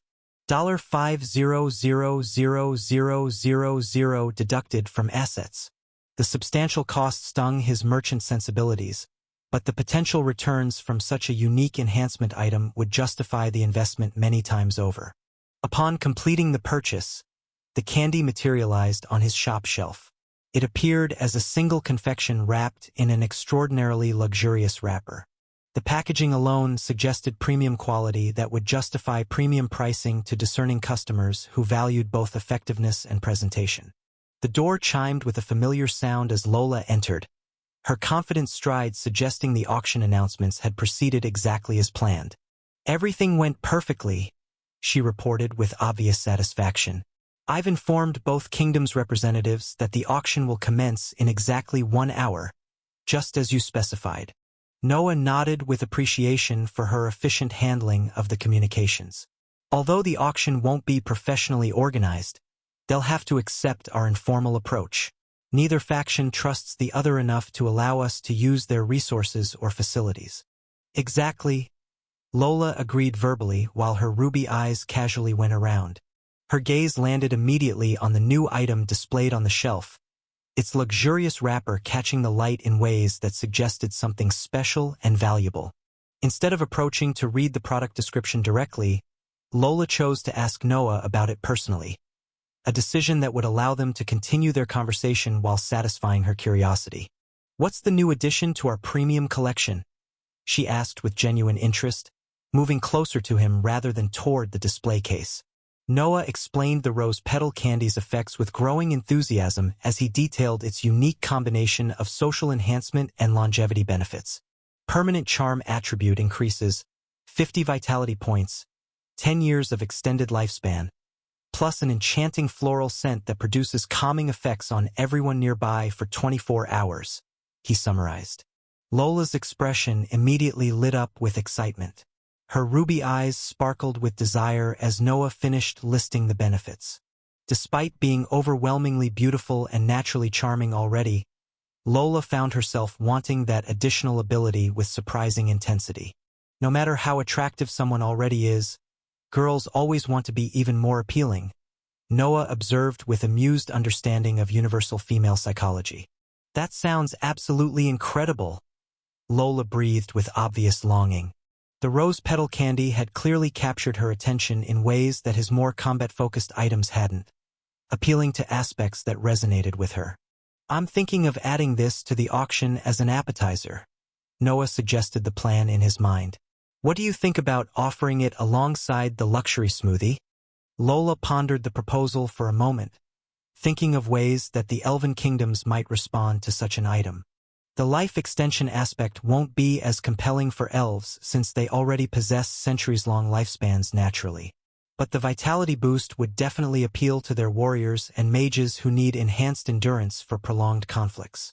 Her ruby eyes gleamed with growing enthusiasm as she continued her analysis.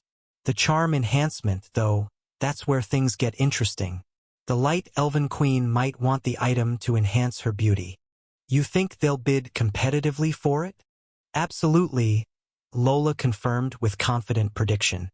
Queen Seraphina would see charm enhancement as a tool for inspiring greater devotion among her subjects, while Lord Regent Darien would bid simply out of spite and thought of damaging her reserves. Noah nodded with satisfaction. Her words confirmed his plan. Perfect. 2 premium items should generate enough competitive tension to maximize both their final prices. With the auction preparations finalized, Noah decided to use the remaining time productively by expanding his skill set. He retrieved the fire orb from his dimensional storage, the same artifact he had once traded with King Aldrich in exchange for a wind orb. The crimson sphere pulsed with contained flame energy, its surface warm to the even touch. Fire crackled inside the orb, waiting to be comprehended by those with the ability to do so. Time to see if my elemental affinity extends beyond wind manipulation. Noah thought with curiosity about the scope of his magical potential. Noah settled into a comfortable meditation position on the shop floor, holding the fire orb carefully in both hands while Leo watched with obvious interest from his corner. The young lion's senses could detect the magical energies beginning to stir within the artifact. Following the same methodology that had proven successful with wind manipulation, Noah closed his eyes and allowed his consciousness to sink into the orb's fiery essence. His mana began seeping slowly into the orb, seeking resonance and understanding with the flame element contained within. The initial contact felt different from his wind training experience. Where air magic had felt light and flowing, fire magic carried intensity and passionate energy that seemed to have its own heartbeat. This element has a different personality, Noah realized with growing fascination. Fire isn't just energy, it's alive in ways that wind wasn't. His mana slowly began to synchronize with the orb's flame signature, creating a bridge between his consciousness and the elemental forces locked within the artifact. The process required careful balance. Minutes passed as Noah delved deeper into understanding the fundamental nature of flame manipulation. Fire serves those who understand its dual nature. Noah comprehended with growing insight. Creative and destructive, warming and burning, life-giving and death-dealing. It's a balance that needs to be understood. His previous experience with the wind orb, coupled with his current understanding, allowed Noah to process the relationships that governed fire magic, recognizing that each element possessed distinct requirements for successful mastery. The fire orb began responding to his mental touch, its crimson glow intensifying as Noah's mana established deeper connections with the contained elemental forces. Small flames flickered across the surface, dancing in patterns that reflected his growing understanding. Lola watched the shocking event before her with a smile on her face. The human seated before her never failed to surprise her, and that made her stomach knot in ways that felt rather comfortable. Chapter 253, Fire Manipulation Skill. Half an hour into his training session, Noah felt the first breakthrough in understanding. The fire inside the orb was responding to his mana, as if trying to meet up and become friends. Progress, he thought with satisfaction while maintaining concentration on the delicate mental balance required. The training continued with Noah gradually expanding his comfort zone, learning to coax the flames inside the orb. Each additional understanding built confidence while teaching respect for the element's inherent volatility. His enhanced attributes provided the mental stability necessary for managing such intense elemental energies without being overwhelmed by their demands. He had been able to do it at the novice rank. There was nothing stopping him from doing it at the apprentice rank. Whilst weaker practitioners might struggle with fire's psychological requirements, he was able to maintain both comprehension and control simultaneously. Fascinating how different elements require different mental approaches, Noah observed while successfully maintaining a stable flame that hovered above his palm like a living jewel. The fire inside the orb danced with obvious pleasure at being properly and respectfully comprehended, its movements expressing the kind of joy that came from finding a worthy partner. Almost there, Noah sensed as his understanding of flame manipulation approached the threshold necessary for true skill acquisition. The final breakthrough came as Noah successfully created a tiny tornado of controlled flame that spiraled around his hand without burning or losing coherence. The technique demonstrated mastery of both creation and precise directional control. Almost an hour after beginning his training session, a familiar notification flashed across his retina with the words that accompanied successful skill development. You have learned the skill Flame Manipulation, Level 1. Noah opened his eyes with genuine satisfaction at expanding his elemental repertoire, watching as small flames continued dancing around his fingers with obvious contentment at finding a new practitioner worthy of their cooperation. 2 elemental affinities confirmed. He thought with growing curiosity about what other elements he could learn. He hoped that he would be able to gain these orbs from the elves. Perhaps after some time, he would be able to learn all of the elements and become like the Avatar. Standing up from his meditative position, Noah noticed Lola had been watching him intently throughout the entire training session. Her face was cupped in her hands with obvious fascination, and she smiled with that mischievous expression that always seemed to carry hidden meanings. My talented boss seems to have an affinity for fire, just like me. She purred with obvious delight at the discovery. I wonder if that's a sign. Her ruby eyes sparkled as she spoke. Noah rolled his eyes at her predictable flirtation, while fighting back a smile at her obvious pleasure in finding another connection between them. Quit the teasing, Lola, he said with mock exasperation. Catch! Without warning, Noah tossed the fire orb toward her in a gentle arc that would be easy to intercept. In fact, even if he wanted to, with her reflexes and speed as an archmage, he wouldn't have been able to make it hard to intercept. Lola's expression immediately shifted from playful confidence to genuine confusion and shock as she reflexively caught the valuable artifact that Noah had tossed casually. Why? She asked with bewilderment, staring at the crimson sphere as if it might explode in her hands. Why? I'm obviously giving it to you, Noah replied with matter-of-fact simplicity. I no longer need it for training purposes. You have a natural affinity for fire magic, so it will be beneficial for your continued development. The gesture was both practical and generous. He had already learned the fundamental skill, making the orb more valuable to someone who could use it for ongoing advancement rather than letting it gather dust in his storage. He had the idle room that would help him increase the level of the skill, whereas Lola didn't. Lola began to protest, her usual confident demeanor cracking as emotion threatened to overwhelm her composure. Her ruby eyes glistened with unshed tears as she processed the unexpected kindness, recognizing that he was giving away an artifact that was beneficial for him simply because it would help her grow stronger. "Noah, I can't accept this," she whispered with a voice that trembled slightly. "This orb is incredibly valuable. You could use it to improve your comprehension of the fire element or trade it for other enhancement items. And I'm choosing to give it to someone who will benefit from using it." Noah replied with gentle firmness. "Just take the gift. When someone gifts you something, you should say thank you, not give them multiple excuses and reasons why they shouldn't." The simple logic of his generosity only made Lola's emotional response more intense, her usual playful masks unable to hide how deeply his gesture affected her. Besides, Noah added with a warm smile, "Partners should support each other's growth. Consider it an investment in an employee. You can't always remain at the same power level, right? We will be going to different places, and you will need to be strong enough when the time comes." In Lola's mind, the word partners carried weight beyond simple business terminology, acknowledging the personal bond that had developed between them during their adventures over the past days.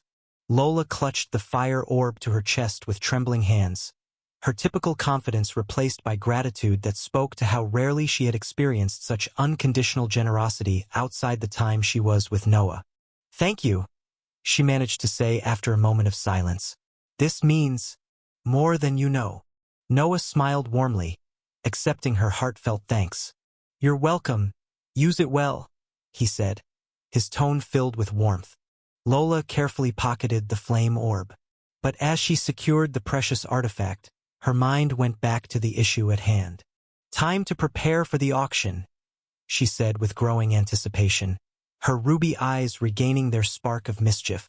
Then, as if answering her words, both Noah and Lola suddenly felt the unmistakable pressure of multiple Grandmaster-level auras manifesting just outside their shop boundaries. The air itself seemed to thicken with concentrated magical power as beings of extraordinary capability positioned themselves for what promised to be a momentous confrontation. Chapter 254.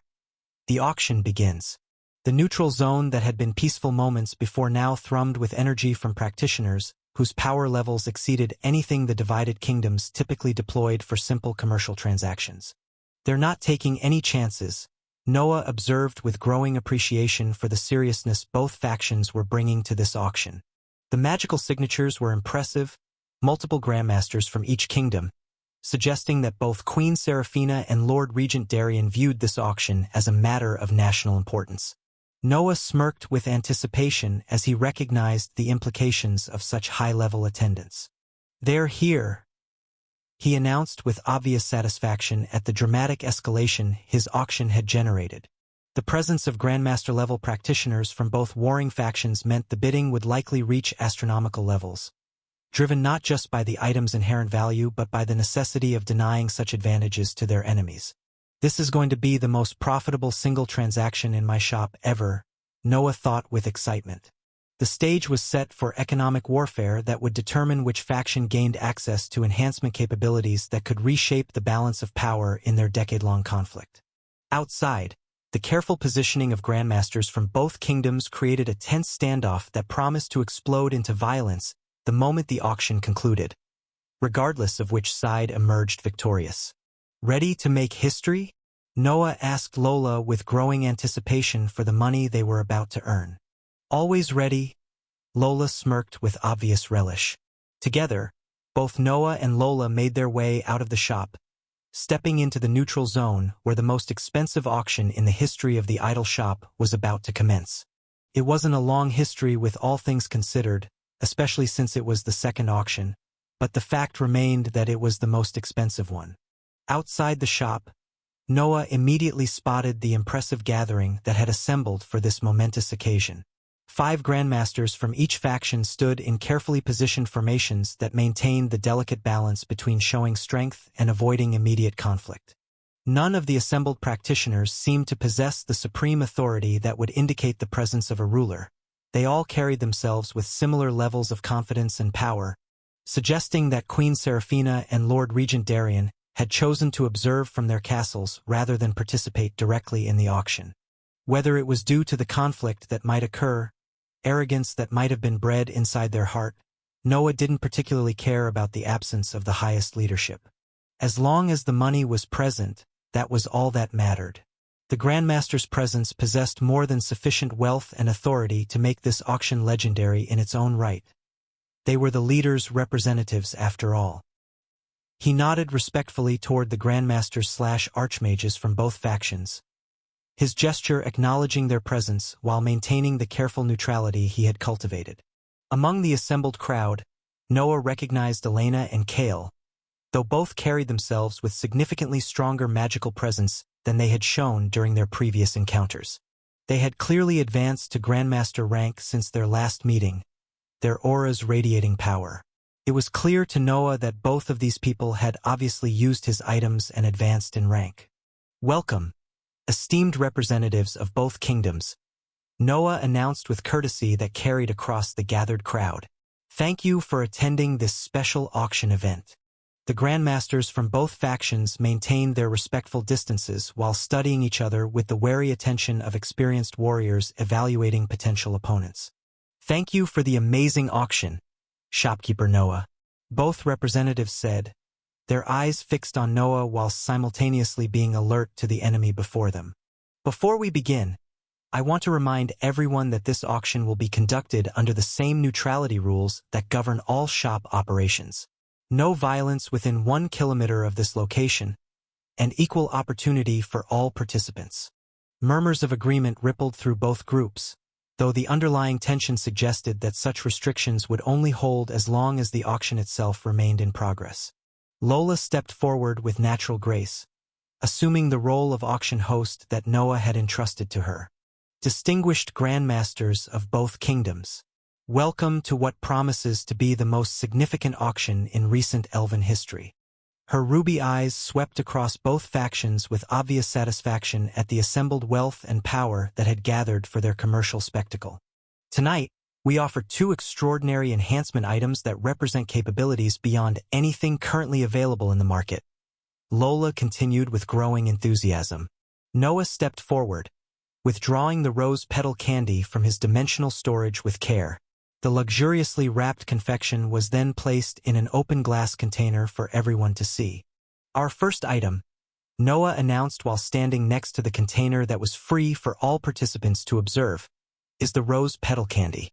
Upon first consumption, this enhancement permanently increases the user's charm attribute, enhancing natural charisma and the ability to inspire loyalty and admiration in others." Murmurs of interest rippled through both factions as they processed Noah's words. Additionally, the candy grants 50 permanent vitality points and extends the consumer's lifespan by 10 full years. The user also gains an enchanting floral scent that produces mild calming effects on those in close proximity for 24 hours. Whether your vitality is a weak point, or you have a loved one who needs the item for lifespan, or whether you simply want to smell good, this item is for you. Noah continued with growing dramatic flair. The assembled Grandmasters exchanged meaningful glances as they recognized the value of such comprehensive enhancement, particularly the charm and vitality increase. Lola stepped forward to assume her auctioneering duties with obvious relish for the competitive chaos about to unfold. Bidding for the rose petal candy begins at 1,500 golden coins. Minimum bid increments of 100 golden coins. Do I hear 1,500? The silence stretched for several tense seconds as representatives from both factions calculated their opening strategies and evaluated the competition's likely responses. Chapter 255. Sold. Both sides understood that this first auction would set the tone for the much more valuable luxury smoothie that would follow, making their bidding behavior crucial for psychological warfare as much as actual acquisition. 1,500 golden coins, called Elena from the Light Elf delegation, establishing their immediate interest, while testing the Dark Elves' commitment to competitive bidding. 1,600, responded Kale without hesitation, demonstrating their faction's determination to contest every item regardless of cost. The competitive bidding escalated rapidly as both factions recognized that allowing their enemies to claim even the first item would establish psychological dominance for the more valuable auction to follow. 1,700, Elena called out immediately. 1,800, a Dark Elf Grandmaster countered smoothly, his tone suggesting that such amounts barely registered as significant expenditures. 2,000, Elena responded with growing intensity, her green eyes beginning to narrow as the price climbed beyond comfortable ranges. 2,100, Kale interjected with obvious satisfaction, his voice carrying just enough smugness to irritate the light elf. The bidding continued its relentless upward trajectory as pride and necessity drove both factions to exceed their initial budget projections. 2,500, 2,600, came the immediate Dark Elf response. Elena's jaw tightened visibly. It was obvious that the Dark Elves simply wanted to fight them for the sake of fighting. They didn't truly want the item. Her fingers drummed. She knew that the other item was their priority and that they needed to keep a good portion of golden coins for it. She knew the luxury smoothie represented their true priority, and maintaining substantial reserves for that auction was crucial for their kingdom's interests. Every coin wasted here would weaken their position in the competition that actually mattered. These shadow-corrupted bastards are playing games with our resources. Elena cursed inwardly. The only thing stopping her from diving in and attacking them was the shopkeeper's rules of no fighting. They're forcing us to exhaust our funds on preliminary items just to spite us. Meanwhile, Noah watched the escalating numbers with a straight face, but inwardly he was singing with joy at the profits climbing before his eyes. 2,600 golden coins for a single candy. Noah thought with genuine amazement. That's over $250,000 every day from a single item alone. Luckily, he was able to maintain his composure. The bidding had already exceeded his projections for the candy, and they hadn't even settled down yet. Both bidders were clearly still fighting for it. At this rate, the luxury smoothie is going to get me at least 10,000 golden coins, Noah calculated with growing anticipation. He exchanged a subtle glance with Lola, recognizing the same excitement in her ruby eyes as she witnessed their auction perform magically. Long grudges really are the gift that keeps on giving, Noah observed with satisfaction as he watched decades of accumulated hatred transform into pure golden profit. The sight of Elena's obvious frustration and Kale's smug satisfaction only added to his appreciation. 3,000, Elena declared with a strained tone. Anyone present could tell that Elena was on the verge of giving up on the item. The words emerged through gritted teeth, revealing the internal struggle she was currently feeling. Kale's response was somewhat expected, just like Noah had thought. The Dark Elf no longer participated in the continued bidding. Instead, he threw back his head and laughed with genuine amusement, the sound carrying malicious satisfaction that echoed across the neutral zone. Ha! You can take it. We Dark Elves have no use for such beauty items. You can have it for that vain queen of yours who only cares about seducing as many of you as possible, Kale announced with theatrical dismissal, his violet eyes gleaming with pleasure at the sight of her struggle. The insult landed like a sword strike, targeting not just Queen Seraphina's personal honor, but implying moral corruption that went to the core of light elf cultural values. The other Dark Elves erupted in laughter at their representatives' cutting mockery, their voices filled with vicious amusement that came from landing perfect psychological strikes against their enemies. The reaction from the light elf delegation was explosive but expected. How dare you? Elena roared, her restraint shattering completely as decades of accumulated hatred boiled over. You corrupted filth. Take back those words or I will sever your head. Another light elf grandmaster shouted, his face flushing with rage. Our queen's honor is beyond your pathetic comprehension. A third added, his voice shaking with fury.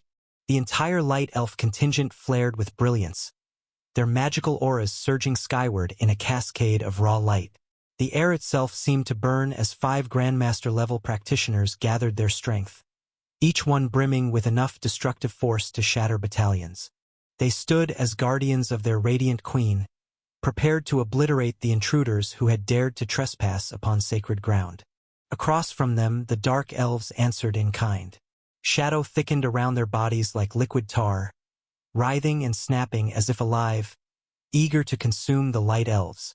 Their stances, blades and spells ready, their intent radiating in waves of suffocating darkness.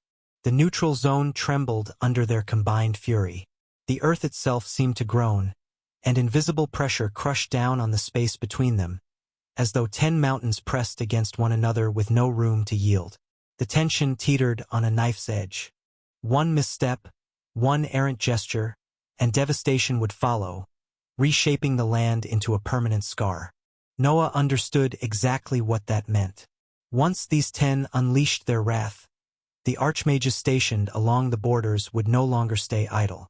They would descend into the fray, dragging armies and nations with them. This was no longer a standoff. It was the opening note of a war that, once begun, would never end until one of the two kingdoms fell. He sighed, already grateful he had thought of such issues beforehand. Lola lingered close, her presence steady and unshakable. Chapter 256. Fighting. To him, she was not just a companion but insurance against disaster. Even if stray spells ripped through the neutral ground, even if mountains fell and rivers boiled, she would shield him without fail, guiding him to safety. The idle store he meant to reach lay only a few meters away, yet in moments like this, those steps might as well have stretched across continents. And then, just as the first spell gathered on a grandmaster's lips, Noah moved. His voice split the tension between the dark and light elves alike. "Stop!" The word thundered with an authority that did not belong to his apprentice rank. It was not loud, yet it carried, threading through the roar of magic, sinking deep into the fury-clouded minds of warriors who should have been far beyond his reach. A weight pressed into their thoughts. For an instant, light and shadow hesitated, caught off balance, as if the battlefield itself waited for his permission to move. The magical buildup froze as both factions recognized the source of the interruption, remembering the territorial rules that governed this location. "No fighting within 1 kilometer of my establishment," Noah declared, his voice steady, unyielding, and absolute. His gaze swept across the gathered warriors, light and dark alike, meeting eyes without hesitation. The firmness in his tone was evident to everyone present. The elves knew that Noah wasn't requesting, but demanding, just like he had before. "But they insulted our queen," Elena burst out, her green eyes burning with fury that threatened to ignite into flame. Her aura still blazed around her, and every syllable dripped with outrage. "They spoke indecently about Her Majesty's honor. We cannot allow such disgraceful words to stand unchallenged. Why should we tolerate such corruption?" Another light elf demanded, his voice raw with indignation. Sparks of magic snapped around his form, ready to be unleashed at the slightest provocation. Noah gave them both a curt nod, an acknowledgement that their anger was not without merit. He understood their grievance, but understanding was not permission. He turned then, slowly, toward the dark elf delegation. His expression hardened into a colder expression. "This is your first warning," Noah said, his voice edged with steel. The weight of his authority pressed down like a hammer, and even Kale, who had been leaning back with that smug grin carved into his face, moved uneasily. "If there is a second incident of deliberate provocation, the auction ends immediately. You forfeit your right to purchase the luxury smoothie, and your entire delegation is barred from future transactions." The words landed like a blade at their throats. Kale's smirk faltered, then collapsed entirely as the true consequences became clear. He had wielded mockery as a weapon, confident it would push the light elves into reckless rage. Instead, it had backfired. Noah had stripped the satisfaction from his taunts and replaced it with something far more dangerous: the threat of losing access to the very resource their faction required. "I trust you understand the seriousness of this warning," Noah continued, his tone no less sharp, but calm in its precision. "My neutrality is not weakness. It is the foundation that allows this auction to exist at all. I will not tolerate insults designed to incite bloodshed in my establishment. All customers are entitled to dignity here, regardless of their banners or beliefs. Any violation of that principle is an attack on me, and I do not overlook attacks on what is mine. As for attacks outside my establishment and immediate perimeter, you are allowed to do as you please without caring about my rules. His words did not roar. They did not need to. The dark elves exchanged uncertain glances, unease flickering across faces that had moments ago radiated nothing but malice. The realization struck them hard. Their mockery had come within a breath of costing them the very prize they had come to seize. The light elves remained taut with fury, auras still shimmering, their pride demanding satisfaction. Yet Noah's presence pressed on them as well, forcing restraint. Their rage could not find an outlet without defying him, and none dared test that line. Sensing their rage, Noah said, "As for you guys, you are also free to do as you please outside my territory. I'm not here to stop your war. I don't have the right to. I don't know much about what you've been through.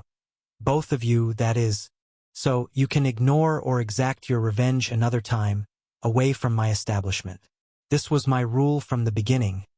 You are free to choose what you want." The neutral zone thrummed like a drawn bowstring, the tension stretched thin enough to snap. Both factions stood balanced on the knife's edge. Before the auction resumed, Noah held up his hand to signal a brief pause in proceedings. "Lola, please wait here for a moment," he instructed calmly.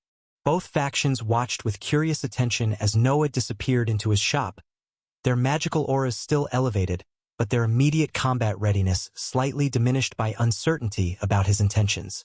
A moment later, Noah emerged carrying multiple bottles of iced tea. "Before we continue, please accept these refreshments. It's refreshing and cooling." He moved between both groups with careful neutrality, offering each grandmaster a bottle of the mana-enhancing drink. "It's on the house," Noah explained as he distributed the drinks. "You will not be charged for it." The light elves accepted their bottles with grudging appreciation, just like the dark elves. As both factions consumed the magical tea, the calming effects became immediately apparent. It wasn't that the iced tea had calming effects, but the gesture itself made them calm down. The rigid tension in their postures relaxed, their elevated auras subsided to manageable levels, and the dangerous atmosphere of imminent violence dissipated. "Much better, now. Shall we continue with our business in a more civilized manner?" Noah observed with satisfaction as he watched his plan of calming them down work. Both sides nodded with renewed composure. Chapter 257. 10,000. Since the rose petal candy had been sold to the light elves for 3,000 golden coins, Noah prepared to complete the transaction according to standard auction protocols. Before handing over the purchased item, Lola moved closer to Noah and whispered something into his ear with apparent urgency. Her Archmage-level aura created a protective barrier around their conversation, preventing the assembled grandmasters from eavesdropping on whatever crucial information she was sharing. Noah's eyes widened in genuine shock at her whispered revelation before he nodded with understanding and turned toward the light elf representative with an apologetic expression. Moving close enough to speak privately, Noah whispered to the successful bidder that additional rose petal candies had just been restocked in his shop inventory, and more would arrive through regular supply channels. "This isn't a unique, one-time item," Noah explained. "Of course, when these items appear on regular shop shelves, they'll be priced somewhat lower than auction rates. Do you still want to proceed with your purchase? You are allowed not to, but the dark elves will have the opportunity to bid again and take the item for themselves." The light elf grandmaster's expression showed visible conflict as he processed this unexpected information. His 3,000 golden coin investment suddenly seemed less strategic if identical items would soon be available at reduced prices through the shop's normal retail. But after several moments of internal calculation, weighing the political implications of backing out versus accepting a potentially slightly overpriced purchase, he nodded with resigned acceptance. "It's fine, we'll proceed as agreed," the Grandmaster replied with a soft sigh. Noah smiled with courtesy before handing over the luxuriously wrapped candy, completing their transaction. The entire auction format differed from traditional, lengthy procedures where items were delivered later. Given the limited number of participants and the immediate nature of their competition, direct exchange made practical sense. Of course, the dramatic scene of Lola whispering urgent information had been carefully orchestrated between them beforehand. The moment was designed to place auction winners in psychologically difficult positions without repeating the complaint issues they had experienced with Prince Malphas previously. By warning the successful bidder about future availability at lower prices, they created a strategic dilemma where the consequences of any decision fell entirely on the customer rather than the merchant. If the light elf chose to complete his purchase, he couldn't legitimately complain when identical items appeared at reduced retail prices later.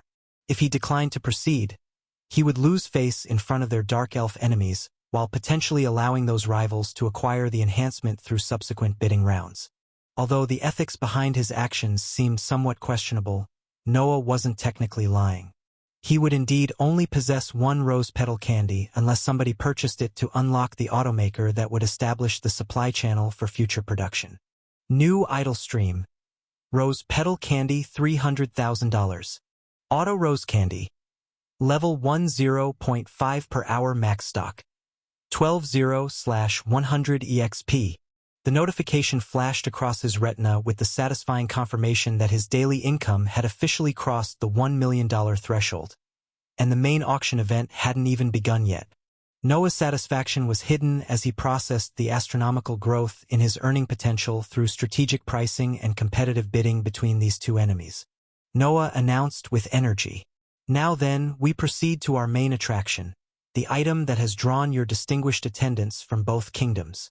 He withdrew the luxury fruit smoothie from his dimensional storage, the container immediately grabbing the attention of every Grandmaster present. The luxury fruit smoothie. This extraordinary enhancement provides temporary attribute doubling for 1 full hour, permanent increases to both agility and strength of 30 points each, and most remarkably, the ability to awaken dormant skills or upgrade existing abilities beyond normal training. The assembled Grandmasters from both factions moved with obvious anticipation as they recognized the value of the item before them. Lola stepped forward to resume her auctioneering duties with obvious relish for the economic warfare about to unfold. Given the exceptional nature of this item and the competitive spirit already demonstrated, bidding for the luxury fruit smoothie will begin at 3,000 golden coins. It was the final price of the previous auction. She paused dramatically before continuing. Minimum bid increments of 500 golden coins. This ensures serious participation while maintaining a reasonable auction pace. The silence that followed carried the weight of kingdoms calculating their maximum financial commitments against the strategic necessity of denying such capabilities to their enemies. Both factions understood that this auction would determine which enemy gained access to enhancement abilities that could potentially end their centuries-long conflict through overwhelming advantage. The real bidding war was about to begin. Both kingdoms nodded as Lola officially announced the beginning of the bidding for the luxury fruit smoothie. The tension in the air was visible as representatives from each faction prepared for what they knew would be the most expensive purchase in recent elven history. This time, it was the Dark Elves who opened aggressively, establishing their serious intent with an immediate bid that stunned even the experienced Grandmasters present. 5,000 golden coins, Kale announced with a confident tone that suggested he had much more in store, despite going 2,000 over the opening price. The Light Elves weren't intimidated by such dramatic opening moves, responding with their own show of strength that demonstrated their equal commitment to acquiring the enhancement item. 6,000, Elena called out without hesitation, her voice carrying the determination to get the item. 7,000. The Dark Elves countered immediately, their response so swift it suggested they had anticipated every escalation and prepared accordingly. 7,500, came the Light Elf response, their bid increment revealing a more calculated approach to the rapidly escalating competition. The price continued climbing with relentless momentum as neither faction backed down. 8,000, 8,500, 9,000, 10,000. The astronomical figures being casually exchanged represented the wealth that the human kingdom probably had in their treasury, yet both elven factions continued bidding as if such amounts were merely opening negotiations. Chapter 258. End of the auction. Noah felt his excitement building with each price increase, barely containing the feeling of euphoria generated by witnessing his most valuable item command prices that exceeded his wildest projections. This single auction had already allowed him to surpass his previous total daily income records. Whilst he had expected it to do really well, he never expected it to do this well. Just thinking about the daily reward and selling this item for even half the price daily made him smirk inwardly.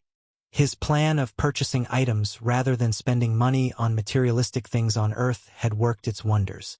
11,000 golden coins, Cale declared. The pause that followed stretched longer than previous intervals, both factions calculating whether continued escalation remained strategically viable given their other financial obligations. Going once, Lola announced with theatrical authority. Going twice. The silence extended as both sides weighed the consequences of victory against the cost of continued competition. Sold to the Shadowvale Dominion for 11,000 golden coins. Contrary to Noah's expectations, the luxury smoothie had been claimed by the Dark Elves rather than the Light Elves, who had demonstrated such aggressive bidding throughout the beginning of the auction. Noah studied the Light Elf delegation's reactions, noting that they appeared remarkably unbothered by their defeat, despite the substantial implications of allowing their enemies to acquire such powerful enhancement capabilities. Something about their calm acceptance of losing the auction that they had clearly wanted before struck him as suspicious, suggesting they possessed knowledge or plans that weren't immediately apparent. Meanwhile, one of the Dark Elves immediately withdrew a communication crystal and began muttering urgent instructions. The Archmage had used the same technique as Lola to avoid eavesdropping or even reading the lips. Within moments, hundreds of powerful magical auras erupted outside the 1-kilometer boundary of Noah's establishment, approaching rapidly.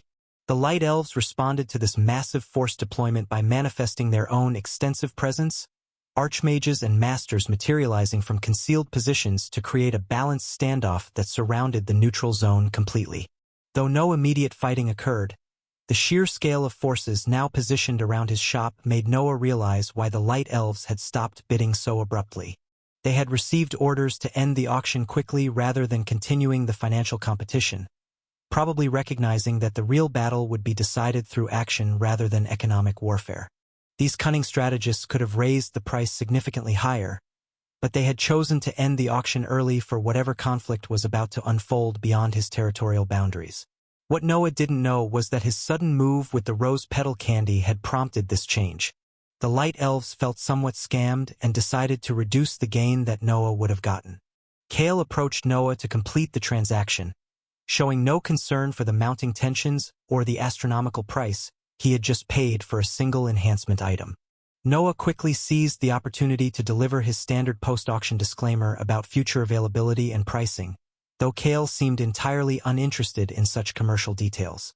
Cale nodded absently while accepting the luxury smoothie, his attention clearly focused on more immediate concerns than potential future savings.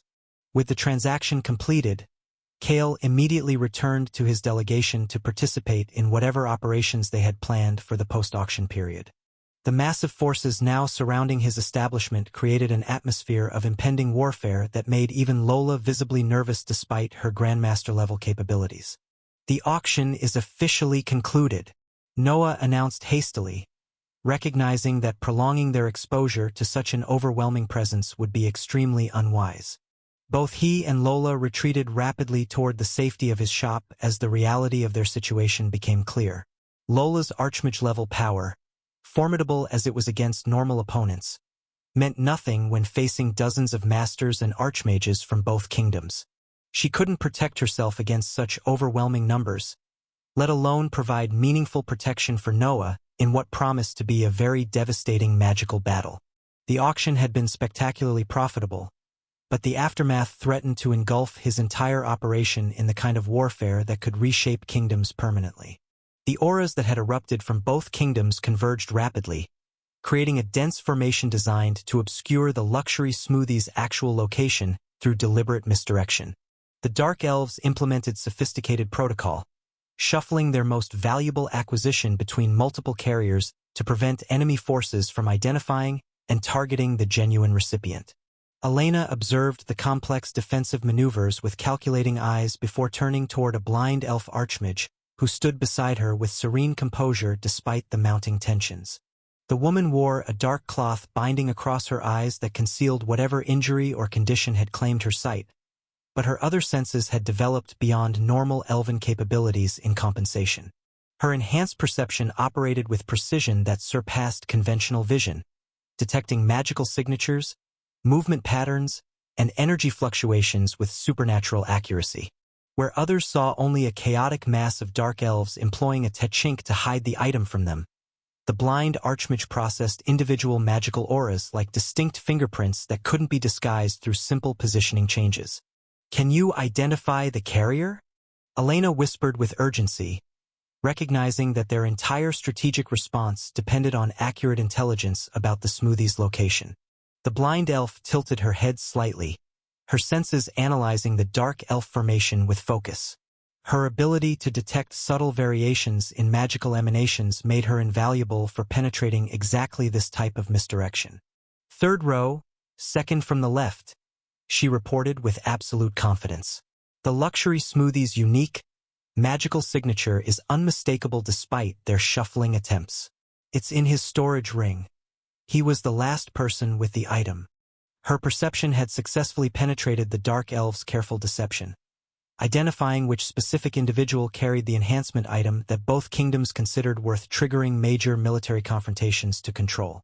The approaching shadow elf forces believed their misdirection would protect their most valuable asset during the dangerous transition from neutral territory to battle zones. They assumed that the light elves' observation methods wouldn't be sufficient to track their prize through properly executed defensive protocols.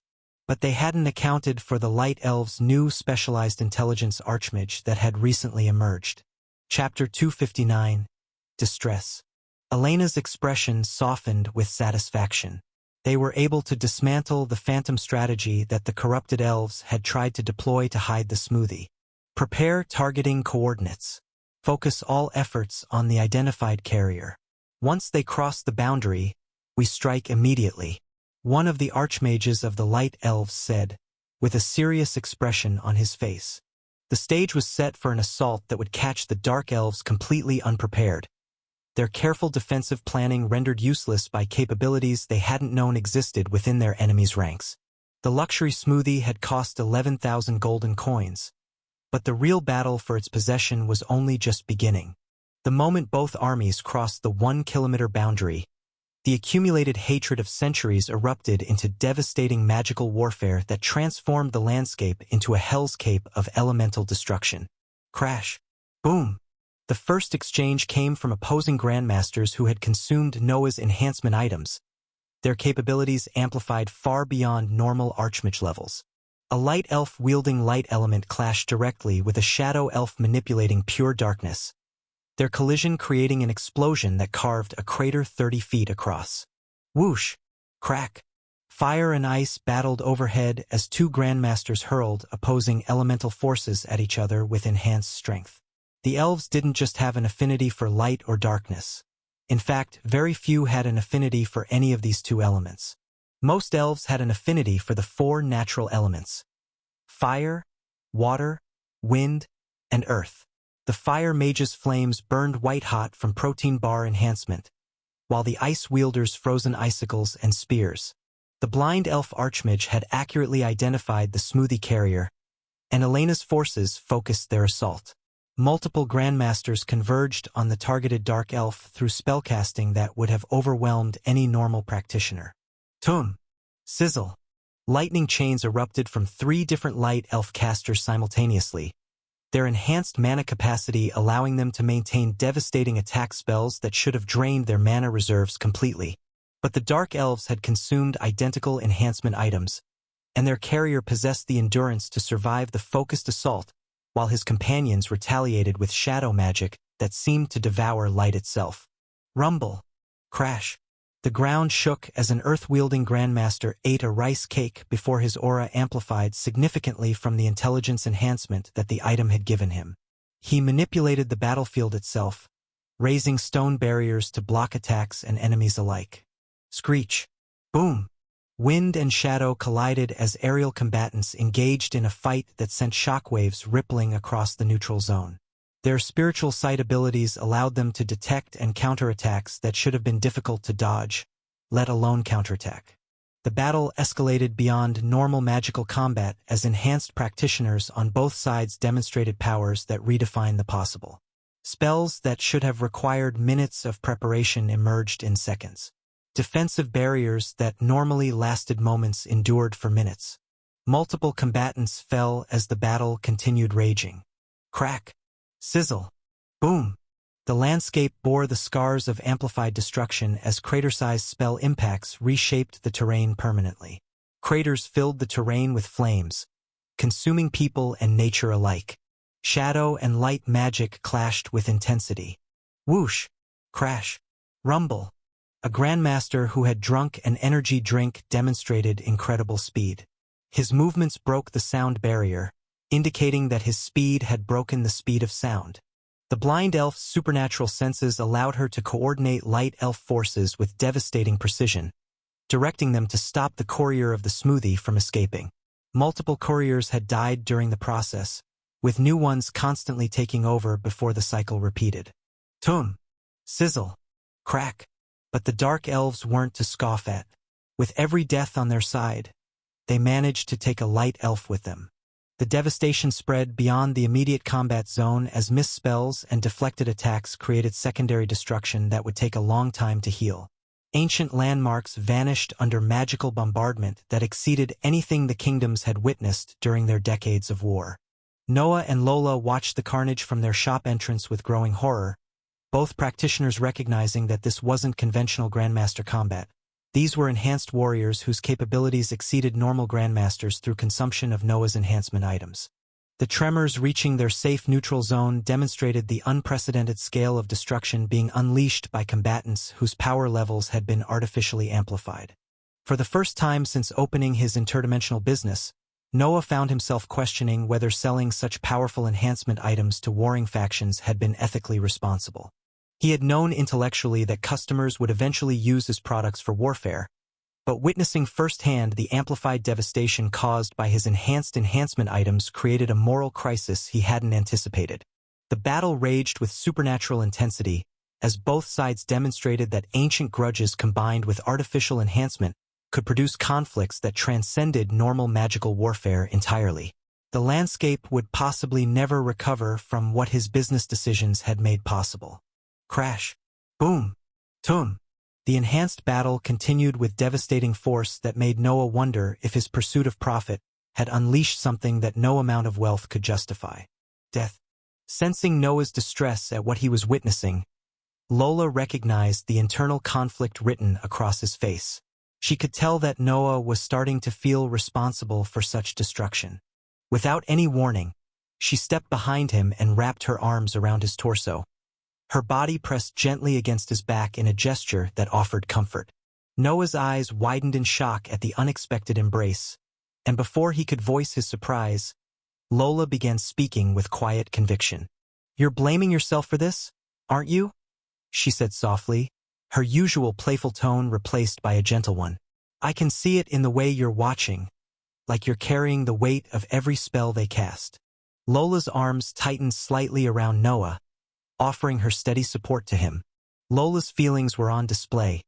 She was showing how deeply she cared about him. Chapter 260, Lola's Emotions. With her head pressed gently on his back, and a soft tone, she said, "Noah, listen to me carefully. You didn't create the hatred between these kingdoms. You didn't teach them to see each other as enemies worthy of destruction. That conflict has existed for decades, long before you ever arrived here." As someone who had witnessed both the best and worst of people throughout her long life, Lola understood what Noah was feeling at this exact moment, and she didn't want to leave him experience it alone, like she had then.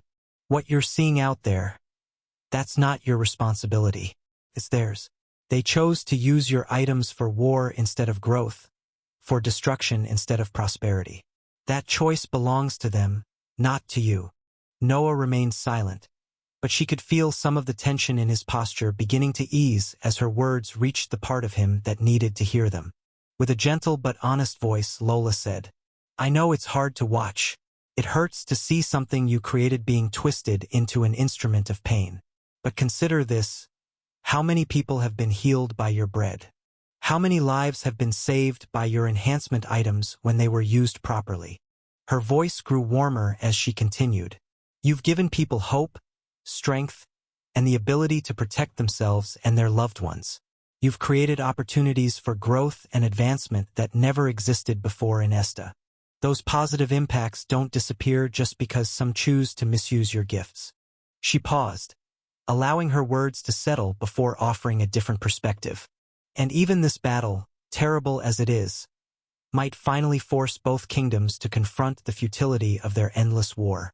Sometimes people need to see the full cost of their hatred before they're willing to choose a different path."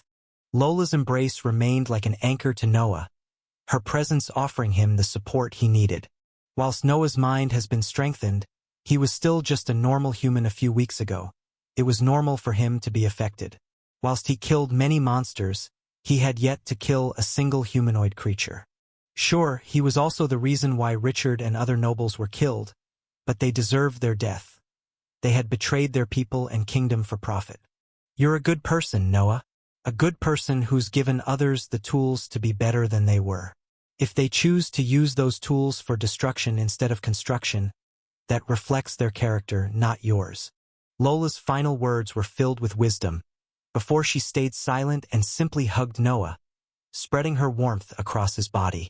"Don't let their failures diminish the good you've accomplished, or the good you'll continue to accomplish for those who deserve it." Noah felt the tension in his shoulders gradually release as Lola's words settled into his mind. The weight of responsibility that had been crushing him moments before didn't disappear entirely, but it decreased into something more manageable, an acknowledgement of the complexity of the situation rather than a burden of guilt. Noah placed his hands over hers, where they rested across his chest, the gesture conveying gratitude that words alone couldn't express. "Thank you. I needed to hear that perspective. Sometimes it's hard to see beyond the immediate consequences to the bigger picture." He turned within her embrace to face her, noting the concern and understanding in her ruby eyes. "You're right about the choice being theirs. I can't control how people use what I provide. I can only try to make sure I'm offering something that has the potential for good." Lola's arms loosened but didn't release him completely, maintaining the connection while allowing him space to process his thoughts. "It still bothers me," Noah admitted with honest self-reflection, "seeing that level of destruction and knowing my products amplified it. But you've helped me understand that carrying guilt for others' decisions isn't productive or fair to either of us." The distant sounds of continued magical warfare served as a reminder that the conflict was far from over, but Noah's perspective on his role had fundamentally shifted through her guidance. "I should return to Earth for now," Noah decided with practical wisdom. "Let things settle here before reopening." His expression grew more serious as he considered her safety in the current volatile situation. With a gentle but firm tone, Noah instructed Lola, "I want you to close the shop for the time being. Your safety is more important than any potential sales. With all those enhanced grandmasters fighting nearby, some might get bold ideas and try to attack the shop or enter to steal things. Whilst you have the ability to kick them out of the shop, let's avoid the potential of it happening in the first place. Prevention is better than cure." Lola nodded with understanding, though her expression showed concern for Noah. "Of course, it's wise to avoid unnecessary risks while tempers are running so high." She paused before adding something more personal. "Noah, remember that I'm always here if you need to talk through anything." She paused for a second between her words before continuing. "Look, even Leo is here too. He will always listen to your feelings. Right, Leo?" "Of course. I'm always here to listen, Father." Her offer, coupled with involving Leo, carried the sincerity of someone who genuinely cared about Noah's well-being rather than simply maintaining their relationship as workers. Whether you think it's too much of a burden, or just needing someone to listen while you work through difficult decisions, we understand the unique pressures you're dealing with and are always happy to be a part of your life. Noah smiled warmly. To say that he wasn't moved by her words would be a lie. "That means more than you know." he replied with sincere gratitude. Having someone who understands you by your side is really important. Thank you, Lola, Leo. With final arrangements made and her safety ensured, Noah prepared to return to Earth.